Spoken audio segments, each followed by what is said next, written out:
St. Ed's quest for a fourth state title went unsuccessful, but this year they look to right that wrong as a familiar foe stands in their way. Pickerington North looks to avenge a disappointment of last year's 28-0 loss at home to the Eagles. It's the start of a new season from Baldwin Wallace University. It's St. Ed's versus Pickerington North next.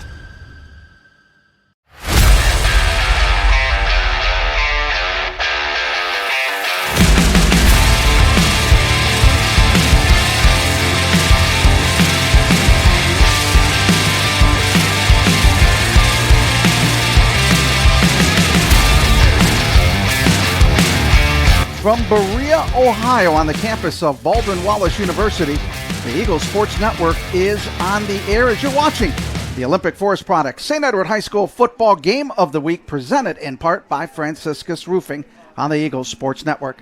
Hi again, everybody. I'm Adam Mendoza. Along with me again is Larry Wolf. So glad to have you along as we get set for the opener of another season. Good to be back, Adam. This is fun. Well, the Eagles last year, they had a huge target on their back. It wasn't the normal St. Edward season that they had, but really getting to the state semifinals is no easy feat. Well, they didn't play the Buffalo Bills, and they didn't play the Miami Dolphins. Other than that, they played everybody that was on the schedule, and they had a good year. I mean, they ended up 9-5. That's a pretty good season, game 14, and everybody's disappointed. They got to 14 instead of 15. Are you kidding me? Well, after 3 successful state championship runs, expectations are high. But their opponent tonight is a very familiar one. Yes, it is. Week 1 last year, Pickerington North, who really made it far in the playoffs themselves. They did, and they lost to the same team that beat St. Ed's in the semifinals. So that's the way it works. And they're not going to be intimidated tonight. No, they are not. We're going to take a look at our Franciscus Roofing impact players. And for the Eagles of St. Ed's, you have to look at Brandon White. He was gone after the 3rd week. That was a lot of offense that was lost. Well, he's their best running back, and you can't just replace him. They did a great job of doing what they had to do, but you just can't replace a talent like that. And then on the other side, you have Zach Hackelman, the wide receiver. He started off slow, but boy, did he pick up steam at the end of the year. I'm not sure anybody knew exactly who Zach Hackelman was at the beginning of the year, but they knew by the end of the year because he's first team All-Ohio, and there was no reason other than he produced in every single game, big play after big play. He was the guy they called on. And at the end of the year, we saw him run the football against Archbishop Moeller. He was a Swiss Army knife for him. He did everything. Return kicks, play defense. He did it all. And this year, he's going to kick. Well, there you go. So he is that ultimate Swiss Army knife. On the other side of the ledger, when we look at Pickerington North, we have to look at their quarterback, Jaron Mock, who was the transfer last year from Reynoldsburg. Right. He was the rookie last year. I mean, he just transferred in, first game with a new school, and you have to play the 3-time defending state champion. That's tough. I guarantee you he's going to play better tonight than he did last year. Well, we're going to have a great night of football here on the Eagles Sports Network. We're going to have more coming up after this timeout. You're watching the Olympic Forest Products St. Edward High School Football, presented in part by Franciscus Roofing on the Eagles Sports Network. All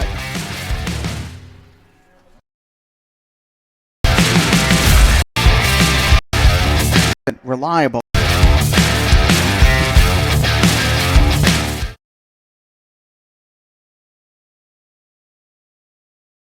Brought to you by Olympic Forest Products. Consistent, reliable, built to go the distance. By Franciscus Roofing, Cleveland, Ohio's trusted name in roofing. By Joyce Buick GMC, drive Joyce, your friends and neighbors do. By Tokar & Company CPAs, your local and full-service accounting firm. J.P. Farley, empowering people, elevating benefits. By Kissling, Nestico, and Reddick, hurt in a car? Call K&R. And Cleveland Clinic, the official healthcare provider of St. Edward Athletics. Well, it's time to take a look at our Joyce Buick keys to the game for this matchup between St. Ed's and Pickerington North, brought to you by Joyce Buick GMC. And when you look at Pickerington North, they've got to win the turnover battle to have a shot to win. Right. Last year they picked off 4 St. Ed's passes, and they had a chance, but their offense just couldn't do anything with it. They also want to limit the penalties, and they need to get a big play on special teams. Absolutely. It's opening night. You're going to have penalties. You're going to have crazy little things happen. But if you can limit those down and make a big play, a punt return, a kick return, cause a fumble, something to change the sticks. Now for the Eagles of St. Ed's and head coach Tom Lombardo, he says, let the game come to you. Yeah, don't force anything. Just be who you are. Do the voodoo you do.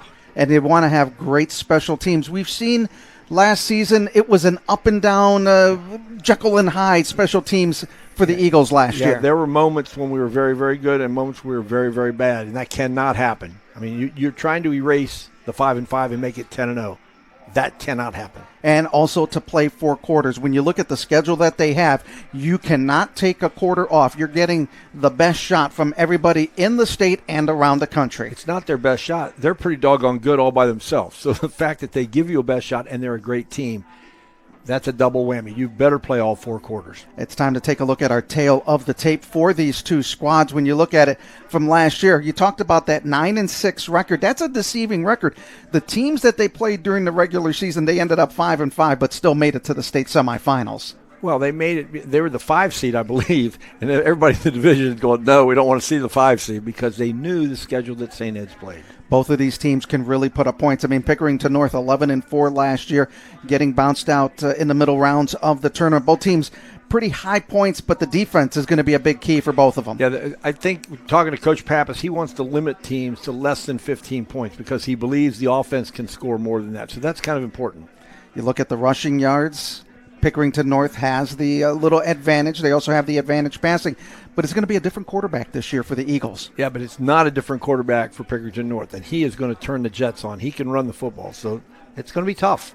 St. Ed's coming in 326 yards in total offense last year, 364 Jaron Mock and his Pickerington North Panthers, and really that's going to just make for an exciting game tonight. It should be a great game tonight, especially for an opener. This is a wonderful opener. Well, we're going to have the kickoff coming up next. You're watching Olympic Forest Products, St. Edward High School football, presented in part by Franciscus Roofing on the Eagles Sports Network. Golf can be tough. Kind of like managing your supply chain without Olympic. Luckily, we know how to hit out the rough. And no Michigans needed. I mean, mulligans. You sure about that, Reed? I've got this. It's in the hole.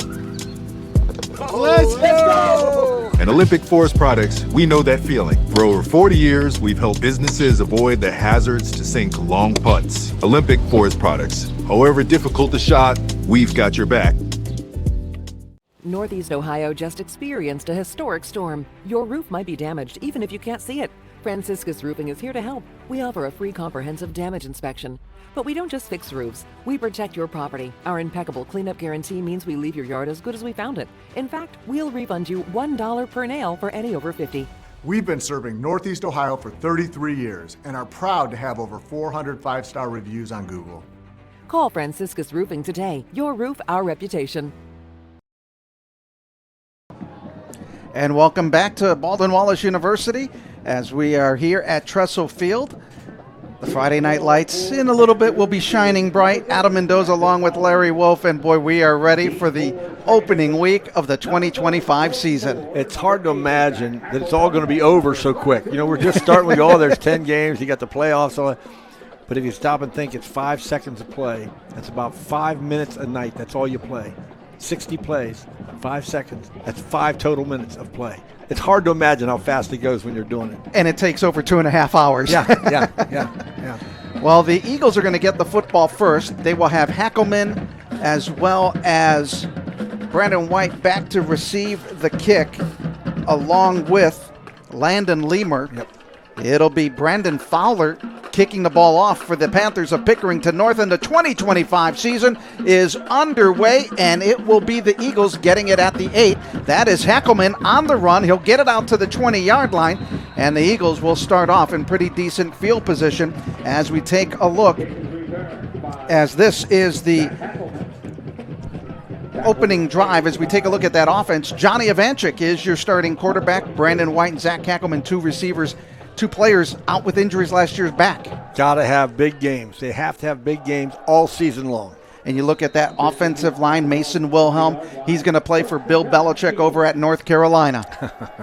That's going to be an interesting one. Yes, it will. Well, this opening drive is brought to you by Kissling, Nestico, and Reddick. Hurt in a car, call K&R. Eagles with the football, 1st and 10. as they get ready for the first play of the 2025 season. Evanchik out of the shotgun. He's going to give it to Brandon White, and Good he night, blows Irene. 3. He is at the 50. He's on the run, and he gets taken down into Pickerington North territory. Welcome back, B-Dub. No kidding. Simple inside zone handoff play. Everybody get a hat on a hat. Pickerington North brought 6, and it wasn't enough. Brandon White last year played 3 games, ran the ball for 261 yards. His sophomore year, over 2,000 yards rushing. Yep. When you had that big offensive line with 3 of them going to Big Ten schools. So the Eagles on their big first down play, an explosive play. They'll give it to White again. He looks for the hole. He hits the hole very quickly on the right side of the hash mark, and he'll pick up another 5 or 6 yards. One of the things I look at for the offensive line is, are they physical? What we mean by that is, not that they hit hard, but do they sustain their blocks and finish them? And right now, obviously, we're only 2 plays in, but the offensive line is coming off the ball well. After this next play, we'll get a look at the Pickerington North defense, and they do have some players on that defensive side. 2nd down and 4 after a gain of 6 on the play. So you had a decent kick return. Great opening play to start the game. And now they bring Hackelman in motion as he runs an end around. He'll pick up the first down and then some as he gets it to the 24-yard line of Pickerington. We talked to Coach Pete Pappas. He has to come up with a defense against this offense, and he had some big words to say about this offensive team. He thought this was a very good offense. So now we'll take a look at the defense for Pickerington North. Malachi Irvin, Elijah Durham-Smith, he was an All-Ohio player, 3rd team All-Ohio. They've got a lot of great players and a lot of speed on that defensive side. A lot of them are coming back from last year, and they've got an axe to grind. 2nd down and 4 after another pickup of 6. Nice to see Zach Hackelman not only catch the ball, but running the ball as he goes in motion. Now it's going to be a keeper, but nothing going that time as Demetrius Curtis, the linebacker, comes in and sniffs that one out. The timing was a little off on that. The fake on the handoff wasn't as good. The stop for the Panthers was Elijah Durham-Smith. But as the Eagles lose about 8 yards on the play, so Evanchik, the first-year starter, the senior, it was a very tough quarterback competition for St. Ed's between Langston Lucas and Johnny Evanchik. You may see both of them get some action in this game, running a 2-quarterback system possibly. One in the backfield, pass, Hackelman, right side, trying to regain that yardage. He does, and he's going to be short of the first down at the 16-yard line. Huge block out there by Jack Marquardt. He got out on the safety that was coming down in the box to make the tackle, and he just obliterated him. 9:30 to go, opening drive of the ball game. This opening drive brought to you by K&R. Yeah, the big guys up front don't get a whole lot of props. So when you look at that big front line, Marquardt 6'5", 265, Wilhelm 6 foot 305, Landon Walcom 6'2", 310, and he can kick the football. Yeah, he's the backup punter. Yeah, no kidding. The football was saying ouch all the way down. 3rd down and 2 for St. Ed's. It'll be White trying to pick his hole, hits it to the 15-yard line. He is going to be shy, maybe a half yard the length of the football. The initial stop was made by number 16, Ryan Miller. Miller coming in to make the play. Brings up 4th and 1. They're going to go with a 2-back set here. They're bringing in some big running back. Tyrese Buchanan is coming in, number 26. He came in and did a really good job after Brandon White went down with the injury. Eagles on 4th down last year, 54%. They'll go split backfield. Receiver to the right and left. Opening drive. Nothing. And nothing going. Ball's popped up loose, and it will be Pickerington North ball. Either way, they were going to get the football back. Pickerington North just swallowed up the line of scrimmage. They had 8 guys in the box, and they were coming. They figure if you throw the ball, you throw the ball. We're one-on-one out there, and we'll do the best we can. We got a little replay here. Comes right through unabated to the quarterback. And then Brandon White fumbling the football. The Eagles really held the football a lot last year. They only had 2 fumbles that they lost last year in the whole season. That's pretty good. Yeah, that's real good. And that's, the defense knew they had to make a stand, and they swarmed it. They said, we're coming. If you throw the ball, we're one-on-one. We'll take our chances. Amar Miller is in the backfield as well as Jaron Mock is the quarterback. We'll get that starting lineup after this next play. It'll be 1st and 10 at the 22-yard line. Mock is going to throw on 1st down. Heavy rush. He will get back to the line of scrimmage. Actually, they're going to call him for a loss of 1 on the play. Avery Price lost his helmet, so I think he's going to have to come out and they're going to have to replace him, offensive lineman. I don't know whether somebody got their hands up underneath or not. But well, there you see that starting offense, but up front, they're also big as well. It's going to be a big battle in the trenches. Yeah, well, Avery Price is their big guy. He's 290 pounds, but they go about 250, 260 across the board, and then, of course, he's 290. They're not quite as big as St. Ed's, but they're pretty big. 2nd and 10, they'll say no gain on the play as the defense of the Eagles, very young up front and inexperienced. High snap, Mock is going to hand it off. Gain to the 25, and look at the swarming defense of yellow helmets there of the Eagles. Amari Miller coming in last year. Miller is a Navy commit. As you look at that defense, Corbin Henneman, Brendan Schultz got a lot of playing time last year. But then you look at the defensive backfield. Yeah. They are coming back loaded. They're loaded. I mean, Maki Boone and Braylon Adams, these are good players. Landon Lamer, they're good players. They're good, solid, good length with their arms, good athletes. Well, you look at that defense. Makai Boone is going to be going to Miami of Ohio. Braylon Adams has an offer from Youngstown State. Braden Thomas, Michigan State commit. Now Mock is going to throw. He'll fire to the outside. Quick hitter on the outside. Complete for a couple of yards.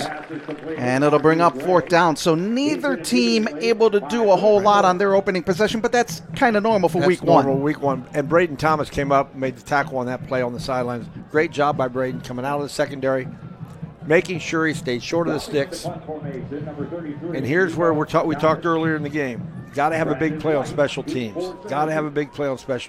Nico Aganis will be punting the football away for the Pickerington North squad.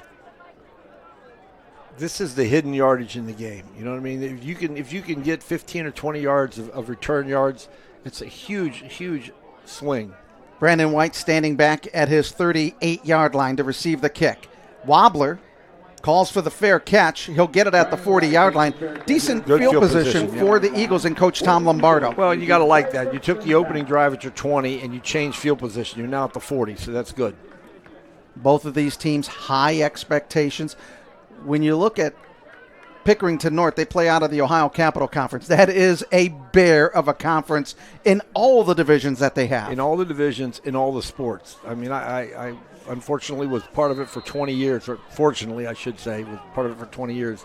And it's a killer league. There's 32 teams, and it's a killer. And you look at Pickerington North, they finished 7th in the region and got as far as they did. Yeah. Kind of like St. Ed's when they finished 5th. Ooh. And there is a big blow-up being made by the Pick North defense as nothing was going there for the Eagles. Ryan Makovsky. They've got their 3-down linemen, and they're bringing their backers in a hurry. I mean, their backers are getting a quick read or it's a blitz. It's one or the other. They're coming right now. He came right now. And the defense, really a big key for Coach Hillerick. Yes, they are. Because the offense is going to be good, but the defense has a chance to be great. This is a very, very good Pickerington North defense. And folks in Central Ohio saying that this is one of the best defenses in the central part of the state in the Columbus area. 2nd down and 15 after a loss of 5. They give it to White. White trying to find a hole, bounces to the outside. Looks to regain the lost yardage, and he does. A pickup of about 4.5 on the play. Well, it's 3rd and 10. What you don't want to do here is make a mistake. You know, if you're going to throw the ball, you're going to make a safe pass. It's his first one of the year. Bouncing the ball to the outside. Just ran out of real estate over there. Eagles on 3rd down last year, 68 of 170, 40% on those 3rd down conversions. One thing that the Eagles are going to want to look at this year, they want to cut down the number of interceptions. Thomas Cheney, who graduated and went to Ashland, threw 19 interceptions, but also threw a plethora of touchdown passes. Well, he wasn't afraid to throw it through the car wash and hoping to get wet. I mean, he was trying to make big plays, and he did. On 3rd and 12, the pass, and it is incomplete, almost picked off on that far sideline as they jumped the route on the play. That was Amari Miller coming in to make the play. Well, he threw the stop route or the hitch route, and Zach Hackelman didn't run the hitch. He ran the go. So there was some miscommunication there, I think. Well, as you look at the play, Oh, no, it was to the outside receiver. Okay. So that pass was intended Yeah, to Brandon for White. Brandon White on that outside. Hackelman, I saw Hackelman take the streak, and I didn't see Brandon on the sideline there. So Hackelman now, we've seen him run the football, catch the football. He's going to kick the football. He is the punter. He'll be standing at his 23, 24-yard line.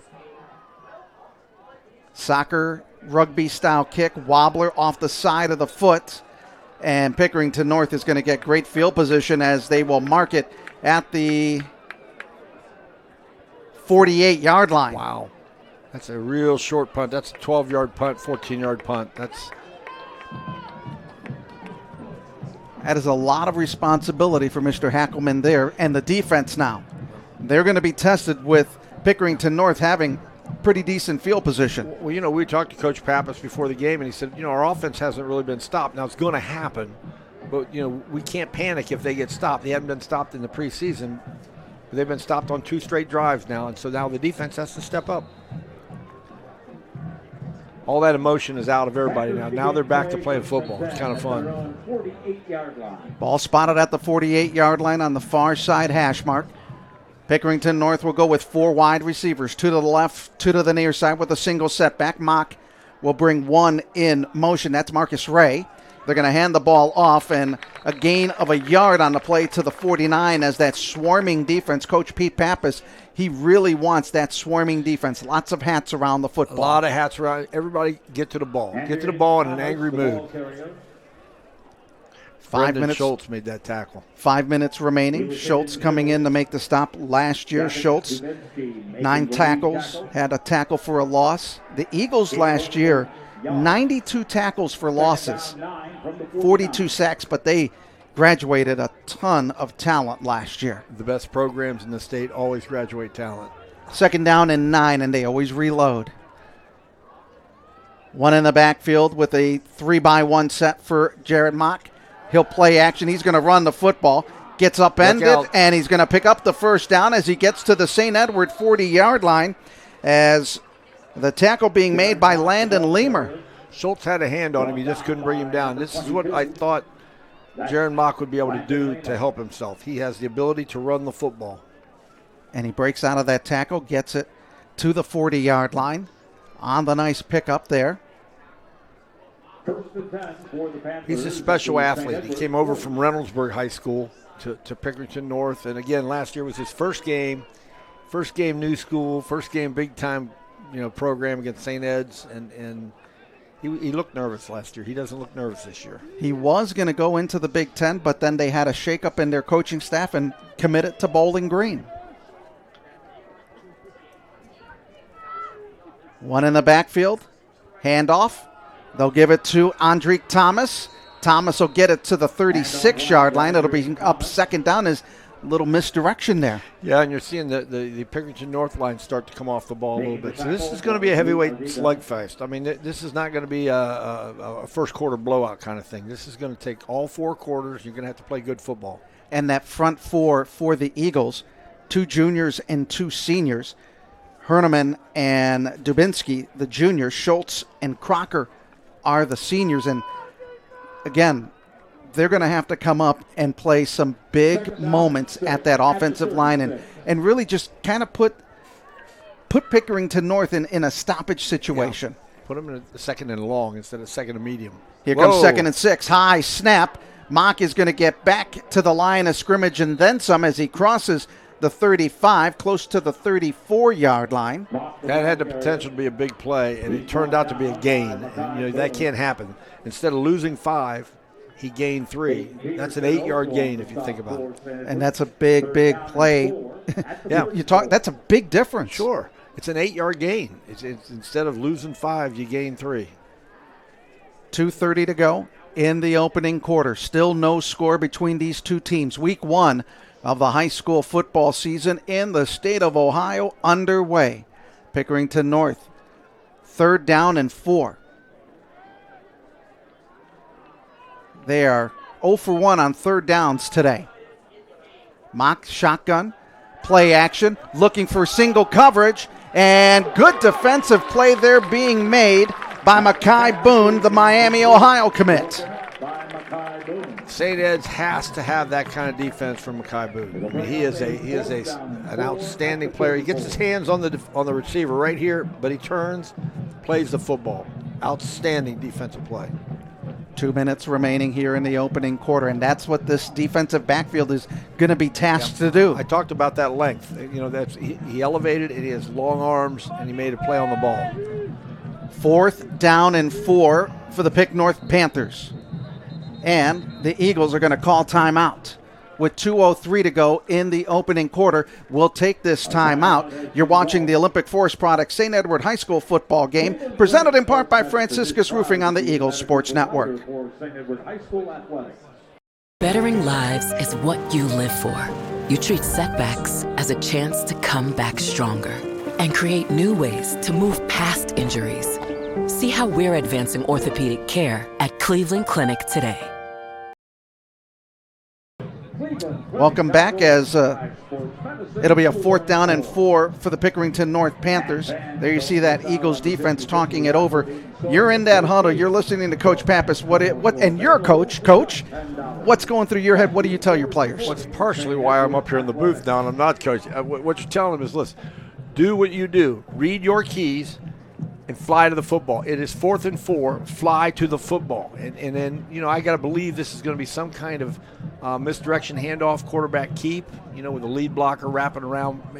They've got to get the ball to their best ball carrier. And now maybe the quarterback, it may be the running back. But on the offensive side, they got to get it to their best player. On the defensive side, you got to take that guy away. And the big key, do not go off sides because they'll get the automatic first down with it as a 4th and 4. Don't watch the cadence. This is a good time for a hard count. So Pickerington North with the gray helmets and the white road jerseys coming out. On 4th down and 4, ball spotted at the 34-yard line of St. Ed's. Jaron Mock, 6'3", 205, looks over the defense. Has one to his left in the backfield. Safety's creeping down. Trying to get that hard count going. Eagles did not bite. And a timeout by Pickerington North. They thought they were going to get the Eagles to bite. The safety started to walk down. You're looking at an 8-man box. When the safeties come down into the box, you're going to play man-to-man on the outside, and you're going to bring 8 or 9. And you're going to do what Pickerington North did. Olympic Forest Products, consistent, reliable. So the chess game continues. So you had the defense for the Eagles calling timeout. Then they didn't bite. Right. And now Nate Hillerick calls his first timeout of the first half. So now they're going to go back to who's going to get the ball. It's our best guys get the ball behind our best if you're going to run the ball. And they could run a quick stop route. Something, in the flat area out there. Jared Mock, 1 of 2 so far in the game. Rushing the football for Pickerington North, 6 carries for 21 yards. Grant Williams is the wide receiver out there on the short side of the field, on the far side, but the short side of the field. This could be a little 5-yard stop route. And he's in single coverage on that far side of the field. Boone has him one-on-one. It's one-on-one. 4th down and 4, single coverage on the outside. Mock is going to run the football. He'll pick up the first down as he crosses the 30-yard line to the 28 as he picks up 6 big yards for the first down. North went to a double wing set on the left-hand side here. You'll see 2 running backs, and they just overpowered them. They just had too many men over there. Ardito coming in on the play for St. Ed's. Under 2 minutes to go here in this opening quarter. Week 1 of the high school football season. Adam Mendoza along with Larry Wolf. Glad to have you along here on the Eagles Sports Network. In last year's opener, I think Pickerington North crossed the 50-yard line one time. It was the last play of the game. They've already done that in the first quarter. So we thought it would be different this year. Yeah. The second time around, you're not going to be as intimidated. And they came up here to even a score. 1st and 10, ball at the 28-yard line. 1 in the backfield. Mock will bring 1 in motion to the near side. A little run and maybe a gain of 2 on the play. they're just running a straight handoff to the running back, but they're bringing the wing back around, and the wing back from the left side is leading the run on the right side to get the extra hat. And, St. Ed's did a good job that time. Ardito coming in to make the stop for the Eagles as we are under a minute to go in this first quarter. No score. Surprised? No, I'm not. Not at all surprised. Really, you get you talked about when we were talking downstairs to some of the coaches that 10 minutes before the game. That's my favorite time of the whole season, the 10 minutes right before the opener, because everybody's nerves and you hear them breathing different and they get excited. And now they're just playing football. Now it's back to a game. 2nd down and 9 for the Panthers of Pickerington North. Mock out of the shotgun with a receiver on each side. And the Eagles are going to call another timeout. There's a penalty on the play, and I don't know whether the timeout came before the penalty. It did. So the clock goes down. We're going to keep it here as Pickerington North will face a 2nd down and 9. You talked about moving that football over the 50-yard line last year. It is so different. Last year it was a 28-0 win for the Eagles going down to Pickerington.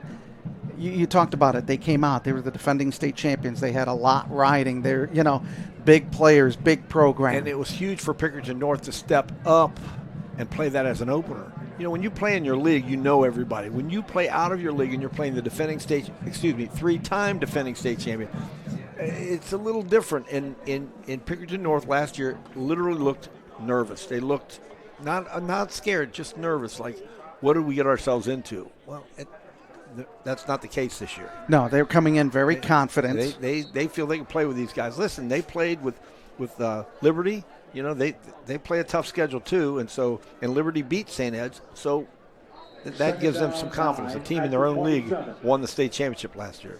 And that OCC, a very tough league. The Eagles have played many teams from the Ohio Capital Conference. On 2nd down and 9, play action looking for the inside slant. It is caught, and it's inside the 9-yard line on a big pitch and catch as the play was made by Grant Williams. Yep, that was the one-on-one coverage, and he gave him a little stutter step off the line and cut to the inside. And that ball was right on target. So now knocking on the door, but Pickerington North is going to let the clock wind down as we are going to go to all zeros on the clock as it'll be Pickerington North with a very big drive coming up after the timeout as Pickerington North and St. Ed's tied at 0. We'll be heading to the second quarter. You're watching Olympic Forest Products St. Edward High School football, presented in part by Franciscus Roofing on the Eagles Sports Network. $20 he shanks it. Yeah, this is going to be out of bounds to Michigan. Some people play it safe, others grip it and rip it.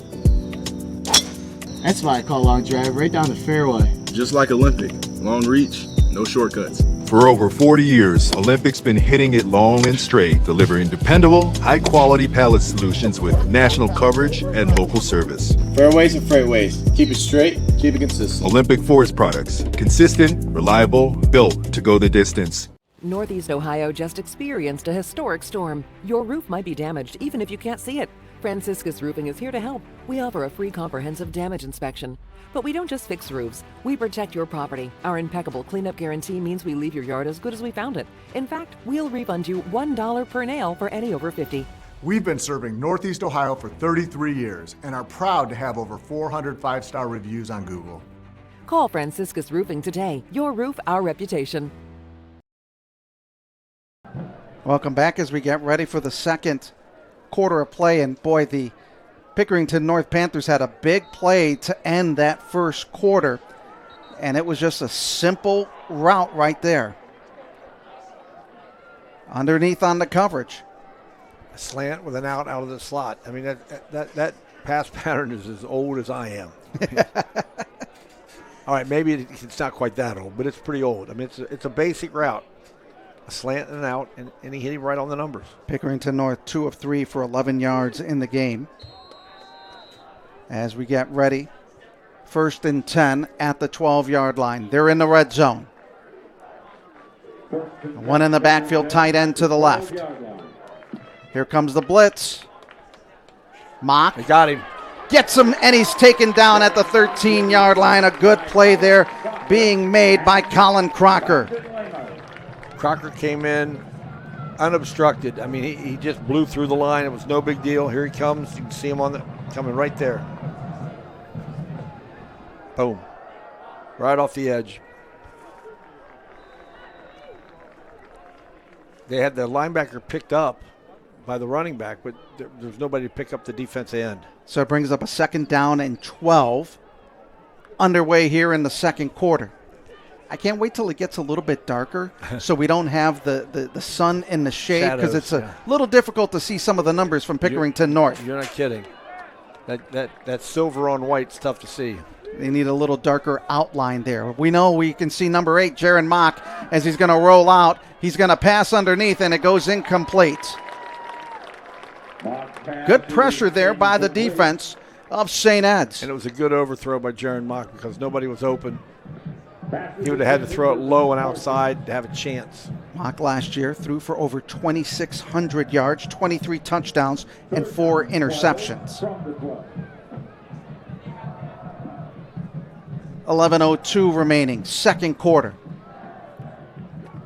Is this going to be a bend but don't break defense for St. Ed's, facing a 3rd down and 12?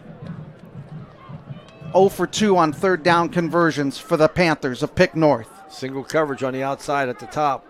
A lot of space out there. Tight end to the near side.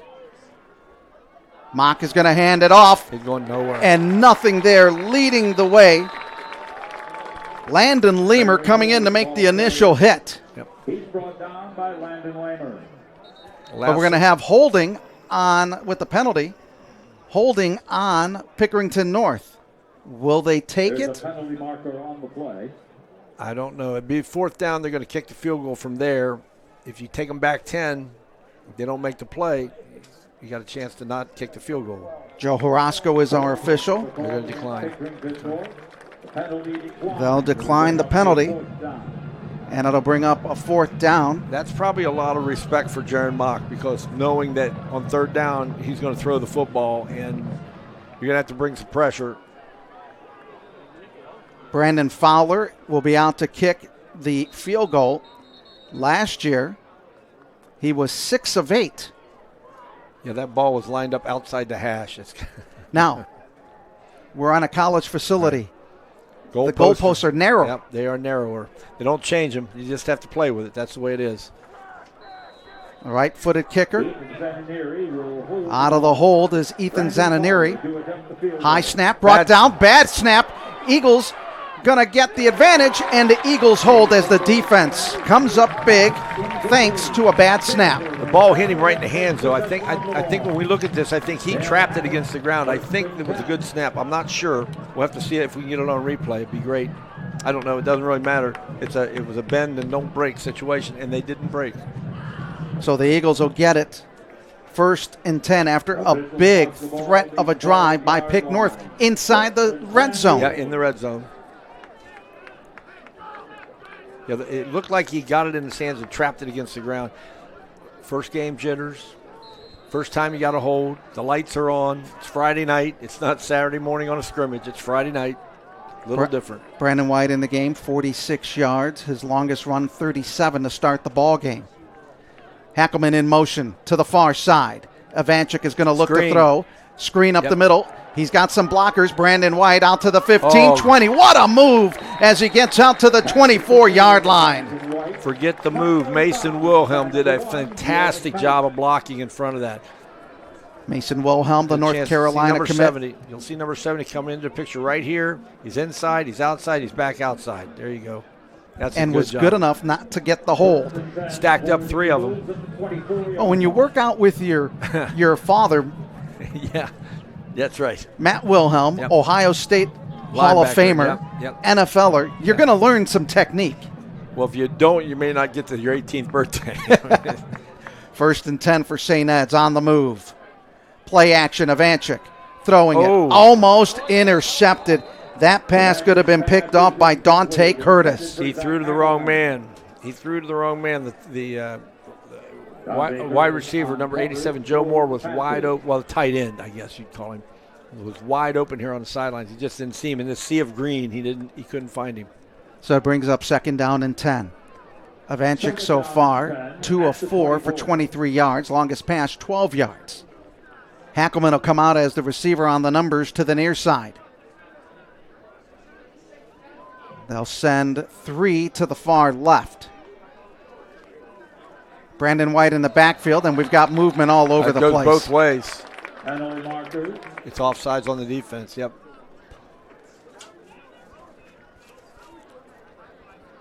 Jonah Koopman. 5-yard penalty. Second down. Hackelman jumped too, but their interior encroached before Hackelman jumped. Second down and 10. Ball at the 29-yard line. No score. Week 1 of the high school football season. We kind of knew this was going to be a slugfest. Brandon White in the backfield next to Ivanchik. Gets the handoff, looking for that hole, but then got bottled up and taken down. Coming in on the stop, number 18, Tishawn Smith. They're putting a corner on Hackelman in his face and trying to get some ricochet movement, and they got a safety over the top. So that he's getting 1.5 coverage. It's not quite double coverage, but it's... 3rd down and 6. He has their attention, let's put it that way. Eagles 0 for 2 on 3rd down. Koopman is a receiver to the far side. Hackelman is the middle of that 3-wide receiver set as they load the far side of the field. And Brandon White, sidecar right of Ivanchik. Ivanchik looking to throw. A lot of time. Rolling out of the pocket. He'll throw, and it goes incomplete. Boy, there could have been a hold on the offense. There could have been a defensive holding on the defense. Opening night for the officials, too. Makovsky, the intended receiver, brings up 3rd down and 6, or make that 4th down. Yep. That'll bring up the punting unit. There are multiple penalties. Oh, we got multiple flags out there now. Over on the Pick North sideline, over at the 44-yard line. But when you have the powwow of the officials, you could have had penalties on both sides. Definitely you could have had a hold on St. Ed's here in the pocket. Let's see what they come up with. And just trying to get a gauge of the coaches from Pickerington North over there. Nate Hillers does not look happy. Well, let's get the call. Joe Horosco is our official. Pass interference. Defense, number 14. 15-yard penalty results in a first down. Well, you can tell that Coach Nate Hillerick wasn't going to be happy with that. Yeah. And wow. Yep. That's all I can say is wow. Well, there was definitely some contact, but the ball was about 8 yards above it. Now, we don't have that rule in high school. I mean, I get that. Eagles getting new life after the big penalty. That'll put the football 1st and 10 at their own 43-yard line. 8:55 remaining in the opening half. It doesn't make it a bad call. I'm just saying it's just one of those things that you just hope that if you're on that sideline, you don't want it called in your face, that's for sure. St. Ed's with 67 total yards to start off. Pickerington North with 45. We'll take this time out. You're watching Olympic Forest Products, St. Edward High School football, presented in part by Franciscus Roofing on the Eagles Sports Network. Bettering lives is what you live for. You treat setbacks as a chance to come back stronger and create new ways to move past injuries. See how we're advancing orthopedic care at Cleveland Clinic today. Welcome back to Baldwin Wallace University in Berea, Ohio. Week 1 of the high school football season, as Hall of Fame baseball announcer Tom Hamilton would say, the clouds not even in existence, the sunshine gone on the field, except for the coaching staff on the far side of the field for Pickerington North. They are in the sun. They're going blind over there. There's no doubt. And when you walk to this, the west side of the field, you've got the sun right in your eyes. 1st down and 10 with 8:55 after the big 15-yard penalty. One in the backfield as they move one in motion to the far side. Look out. Brandon White is Ivanchik looking to run. He's got some room at the 50. He gets hit out of bounds at the 46-yard line. Good pickup there, but he had heavy pressure from that Pick North defense. Yeah, it was a naked boot, and the defense end didn't buy on it. So Ivanchik now running the football. Be 1st and 10, 8 yards rushing the football for Ivanchik. First-year starter. Last year was injured, coming back off of that injury. Brandon White's going to get this ball. I got a good feeling they're going to run this football right now to Brandon. He'll get the handoff, running behind that big line at the 40-yard line, goes hurdling, and he gets to the 41-yard line. Don't think they want to see him do much hurdling. Let's just stay healthy for the whole year. We saw that against Boyle County last year in week 3, and that's where that big injury came about. Yep. And, you know, Boyle County took St. Ed's to the woodshed last year, and Boyle County got bounced out of the playoffs early last year. That was a strange one for them, too. They're 5-time state champion down there. So pick up a 5, 2nd and 5. It'll be Ivanchik on the keeper. He gets to the 40, 30-yard line and out of bounds. He'll pick up the first down as he gets chased down by Dante Curtis. Good bit of running there by Ivanchik. Not just a good run, but a heady play because he faked the pass. Even though he's past the line of scrimmage, defenders don't really know where the line of scrimmage is. They're just playing the football. Little speed up here. Ball at the 30. They give it to Brandon White. He'll zigzag his way inside the 25 to the 23-yard line. Tempo might be a thing that St. Ed's does to change the scales here. And you look at the run by White. Big hole. Boy, wow. You could run through that hole, Larry. I could waddle through that hole. But that was a simple inside zone. They just walled people off, took their guy. If you stay on your railroad tracks and you block the guy you're supposed to block, the zone is a very simple play to run. 2nd down and 2 after a pickup of 8 by Brandon White. He'll get the football again. He'll cut inside to the 20-yard line, 15, puts his head down. There is a flag thrown at the 10. I think that might be a hold or face mask. The initial call, and that'll go against Pickerington North. Player down on the field. That's number 18. That's Tashawn Smith. He's a linebacker for him. They can ill afford to lose a linebacker on the inside. 5-yard penalty defense. Half the distance to the goal. Face mask. First down. So face mask of the 5-yard variety. That's the oops face mask. Yep. So the Eagles in the red zone as they tend to the down player for Pickerington North. We'll keep it here. Eagles moving the ball well after a failed field goal attempt by Pickerington North. They were able to move down, running the football pretty effectively. Mm-hmm. Well, the quarterback run has been a big play in this series, and now you got your tailback taking the game over right now. You know, so he's just feed him the ball right now. They're moving the zone. Now you're going to see, you saw the 3-3 stack. You're going to see a 6-man box, and then they're going to walk safeties down to put 8 in the box, and they're going to make it tough at the 5-yard line. St. Ed's with 115 yards in total offense. They've run the football for 92 yards on 14 carries. Well, Brandon White is the man that has to do that.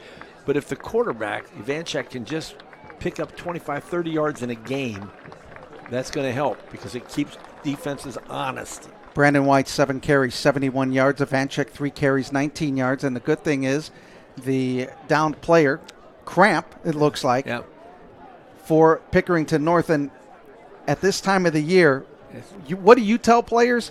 Hydrate. Start on Tuesday. Don't start on Friday. It's just one of those things. And some kids are more susceptible to it. Even if it's a cool night, your body is expending a lot of energy. You can still get the cramps. Well, and you use a lot of energy with all the excitement. 1st and goal to go at the 5. 2 in the backfield. They'll give it to Brandon White at the 5. He's going to find the house for a touchdown since week 3 of last year. And the Eagles get on the board with a 6-0 lead. Good block by Tyrese Buchanan. I mean, that's what he's in there to do. Does a nice job of helping to steal the edge right there. He just gets enough. You're not asking your running backs to have decleaters or slobber knockers. You're asking them to put a hat on a hat. 5-yard run for Brandon White. Eagles go up 6-0. And that'll bring up Luke Andrzejczyk to kick the extra point. Langston Lucas, the backup quarterback, on the hold. Good snap. The kick is blocked, low, ugly, and the Eagles don't start off on special teams in the right position. That's another bad spot. Both guys just had a bad spot. We're going to take this time out. You're watching Olympic Forest Products, St. Edward High School football, presented in part by Franciscus Roofing on the Eagles Sports Network. $20 he shanks it. Yeah, this is going to be out of bounds to Michigan. Some people play it safe, others grip it and rip it.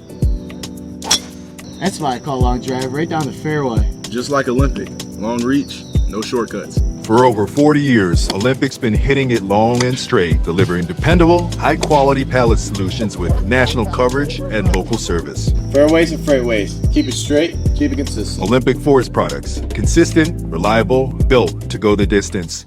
Northeast Ohio just experienced a historic storm. Your roof might be damaged even if you can't see it. Franciscus Roofing is here to help. We offer a free comprehensive damage inspection. But we don't just fix roofs, we protect your property. Our impeccable cleanup guarantee means we leave your yard as good as we found it. In fact, we'll refund you $1 per nail for any over 50. We've been serving Northeast Ohio for 33 years and are proud to have over 400 5-star reviews on Google.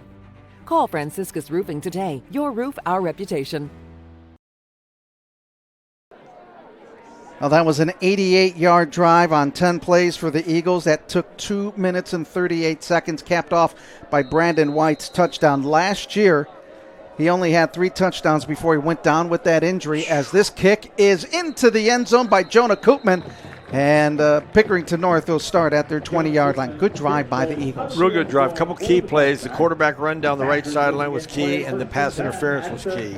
And, of course, the drop on the interception was even more key because none of that stuff happens if they intercept the ball. That touchdown by St. Ed's. Their touchdown streak now goes to 37 games. It's the longest streak since a 31-game streak was snapped in 22. And we just talked about it. They beat Cincinnati Moeller 6-0 on 2 field goals. Doesn't matter how you beat Moeller. You beat Moeller, you beat Moeller. It's 2-0's fine. And that was on the road. Yep. Moeller will be coming up to Greater Cleveland this season. So no trip for us down to Cincinnati. That's an easy drive for you being from Columbus. Yeah, that's a shorter trip for me. 1st and 10 for Pick North at the 20-yard line for Jaron Mock. Handoff. Back. Counter. Going in off the counter, 25, 28-yard line, and Andre Thomas on the run. He's going to be called to fill that void of a running back that they lost last year with big numbers. Yeah, well, he's 5'8", but he's 190. I mean, he's stocky. He's got good feet. And all that was a simple little delay and a counter play back. And they led with it. Again, they brought their wing back down underneath. Last year, they ran the ball for 166 yards a game. Their leading rusher, Taylor, graduated 1,436 yards. But the good thing is they've got Jaron Mock back. Yeah, that's the big eraser for him. Gain of 8 on the play. 2nd and 2. They'll give it to him again, but then getting stood up. But then he'll fight for an extra yard on second effort that right there. Good fill of the gaps there by the Eagle defensive line. Well, that was Aiden Peterson and Brendan Schultz. And that's a pretty good duo. You'll see him. There's the fill right there by Peterson, and then Schultz finishing it up. 3rd down and 1 now for Pickerington North. They're 0 for 3 on 3rd down conversions. But they did have a big 4th down conversion, though. Yes, they did. They'll have Grant Williams as the receiver on the near side. Here's that double wing formation that they ran the last time. They just ran the quarterback. Single coverage on the receivers to each side. Looks like it's going to be a running play. Sure enough, it is. But the Eagles bottle it up. Not much going as they get back to the line of scrimmage. Actually, they're going to call it a loss of 2 on the play as that Eagle defense held their ground. Well, the last time they ran that formation, you'll see it here. Good block on the outside, but he cut it up inside. They forced the ball to go back inside, and they had extra help. Aiden Peterson, the senior linebacker at 6 foot 210, coming up with the big play as the punting unit for Pickerington North comes up. And you saw earlier in the ball game where Pickerington North was moving the football pretty easy, but the defense now kind of starting to find their groove. Well, you hope. They had the big stop down there with a botched snap, and that gives you a little life. You know, you're playing ahead of the the ball game instead of behind. Aganis getting ready to punt the football. He's standing at his 15. Gets this one, a liner. White will get it at the 38. He's going to cross up at the 50. He's got a block at the 40. He is down to the 30 and holds it to the 28-yard line. What a punt return for Brandon White. And Gavin Dubinsky was in a position to clip, and he chose not to. And you'll see it at the end of the play here. Low line drive. Really a poor snap, but a low nice move. And look at the block right there. Here's Dubinsky right here, and he goes, nope, I'm not going to do it. I'm not going to do it. He could have turned back inside and got a clip, but he didn't. Good play. 34-yard punt return for Brandon White, asking him to do a whole lot. The Eagles now will have it 1st and 10 in great field position at the Pickerington North 28. Yep. At the end there, Dubinsky blocked out, but earlier in that play, he looked like he wanted to block somebody in the back. He said, I better not do that. They'll have Ty Buchanan in the backfield. He'll get the handoff. What a hole to the left side as he gets it to the 15 and inside the red zone. Now you've got the big back. I mean, Ty Buchanan, he's a big man, and he's running downhill. That's important. Gives Brandon a little break. Now they quickly get back to the line of scrimmage. Ivanchik will have a tight end to the right, and it's going to be a timeout call by Coach Nate Hillerick and his Pick North defense, trying to make a stop on the Eagles. He did not want to see that kind of tempo down there in the red zone because they got the big back in the game. They're going to run downhill. This offensive line is starting to really get off the ball. So when you look at the Eagles getting this possession, you had the big punt return by Brandon White. Then you got a little bit of room, and then Buchanan coming up with a big run himself. Yeah, well, Brandon, he gets a 30 or 35-yard return. He's a little gas, so you bring in the big back. And he just hammered it straight downhill. There was no wiggle to him. He was just going to run, and he ran straight downhill.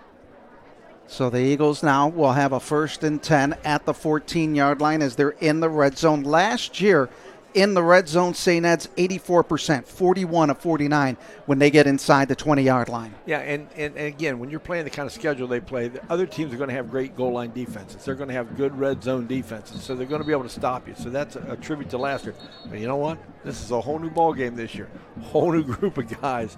It's time to find out what you've got. New quarterback for St. Ed's and Johnny Ivanchik. Yep. You've got, if you're the quarterback, you got to feel pretty good because you've got a returning player in Zach Hackelman, Brandon White, some of the offensive line. You got to feel pretty good back there. And you got two good running backs, two really good running backs. Buchanan in the backfield, Ivanchik. 1st and 10 at the 14-yard line, near side hash mark. Coming off that. They're going to look to throw, heavy rush as Ivanchik crawls his way back to the 16-yard line as he'll lose a couple of yards on the play. Good defensive pressure there by Pick North. Yeah, they were coming off the short side here. They were not going to let him roll out to the right. And they chased him left, and he had nobody over there to throw it to. 4:50 remaining in the opening half here at Baldwin Wallace University. That's the thing, that 3-3 stack defense, or 3-3 defense, 3-5, call it whatever you want to call it. You can bring extra pressure off of either side, and you can disguise it pretty well. 76 degrees right now. Absolute gorgeous day for football. 2nd down and 13 after a loss of 3 on the play. And timeout will be called by St. Ed's with 4:17. We'll keep it here once again as we take a look at some of the numbers.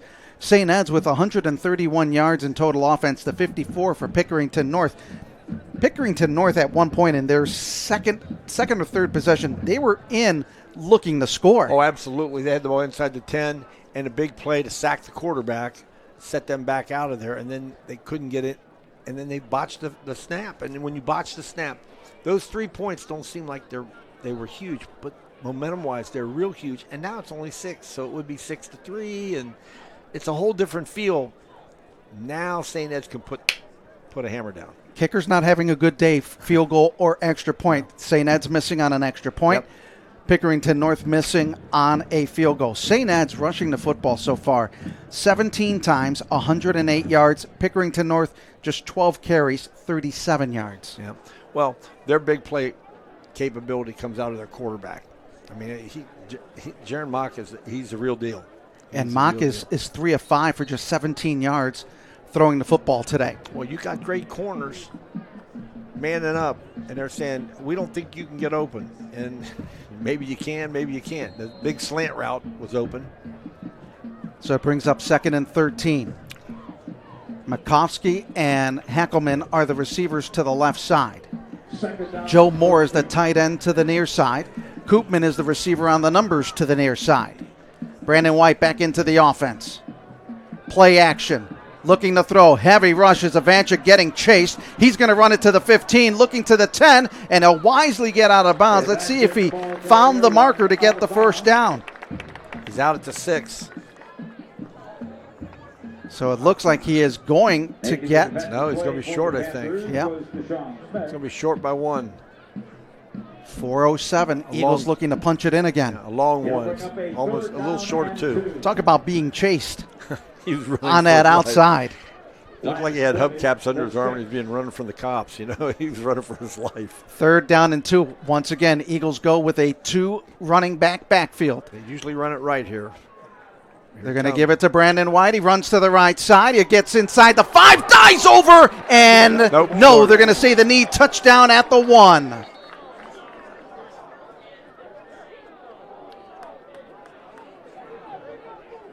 So the knee touchdown at the 1, down at the 1 yard line. First and goal. You got 4 cracks at the end zone. Who's going to get it?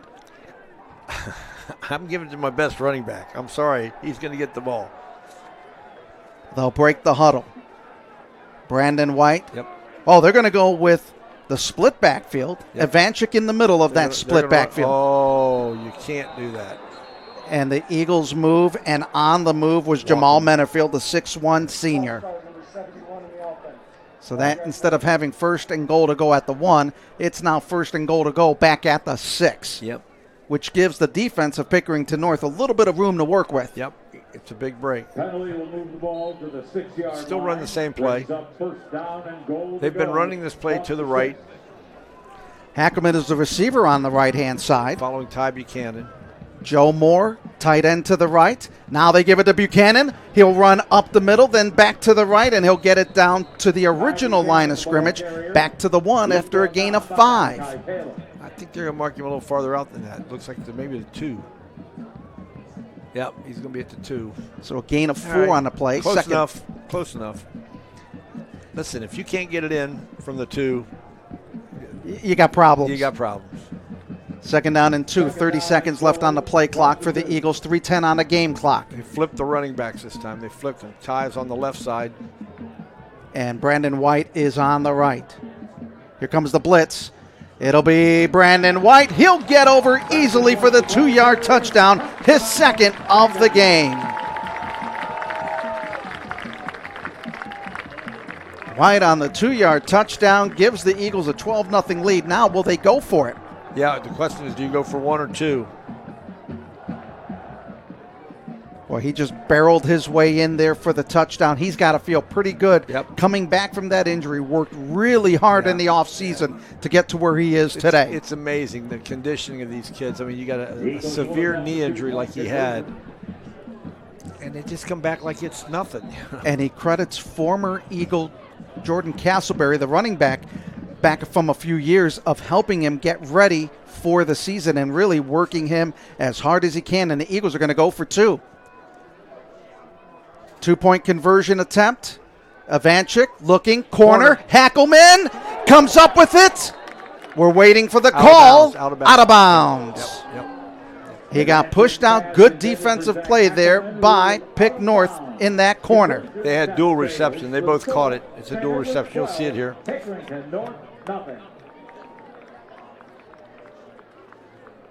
Yeah, Yep. and he caught it out of bounds anyway. So no good on the 2-point conversion.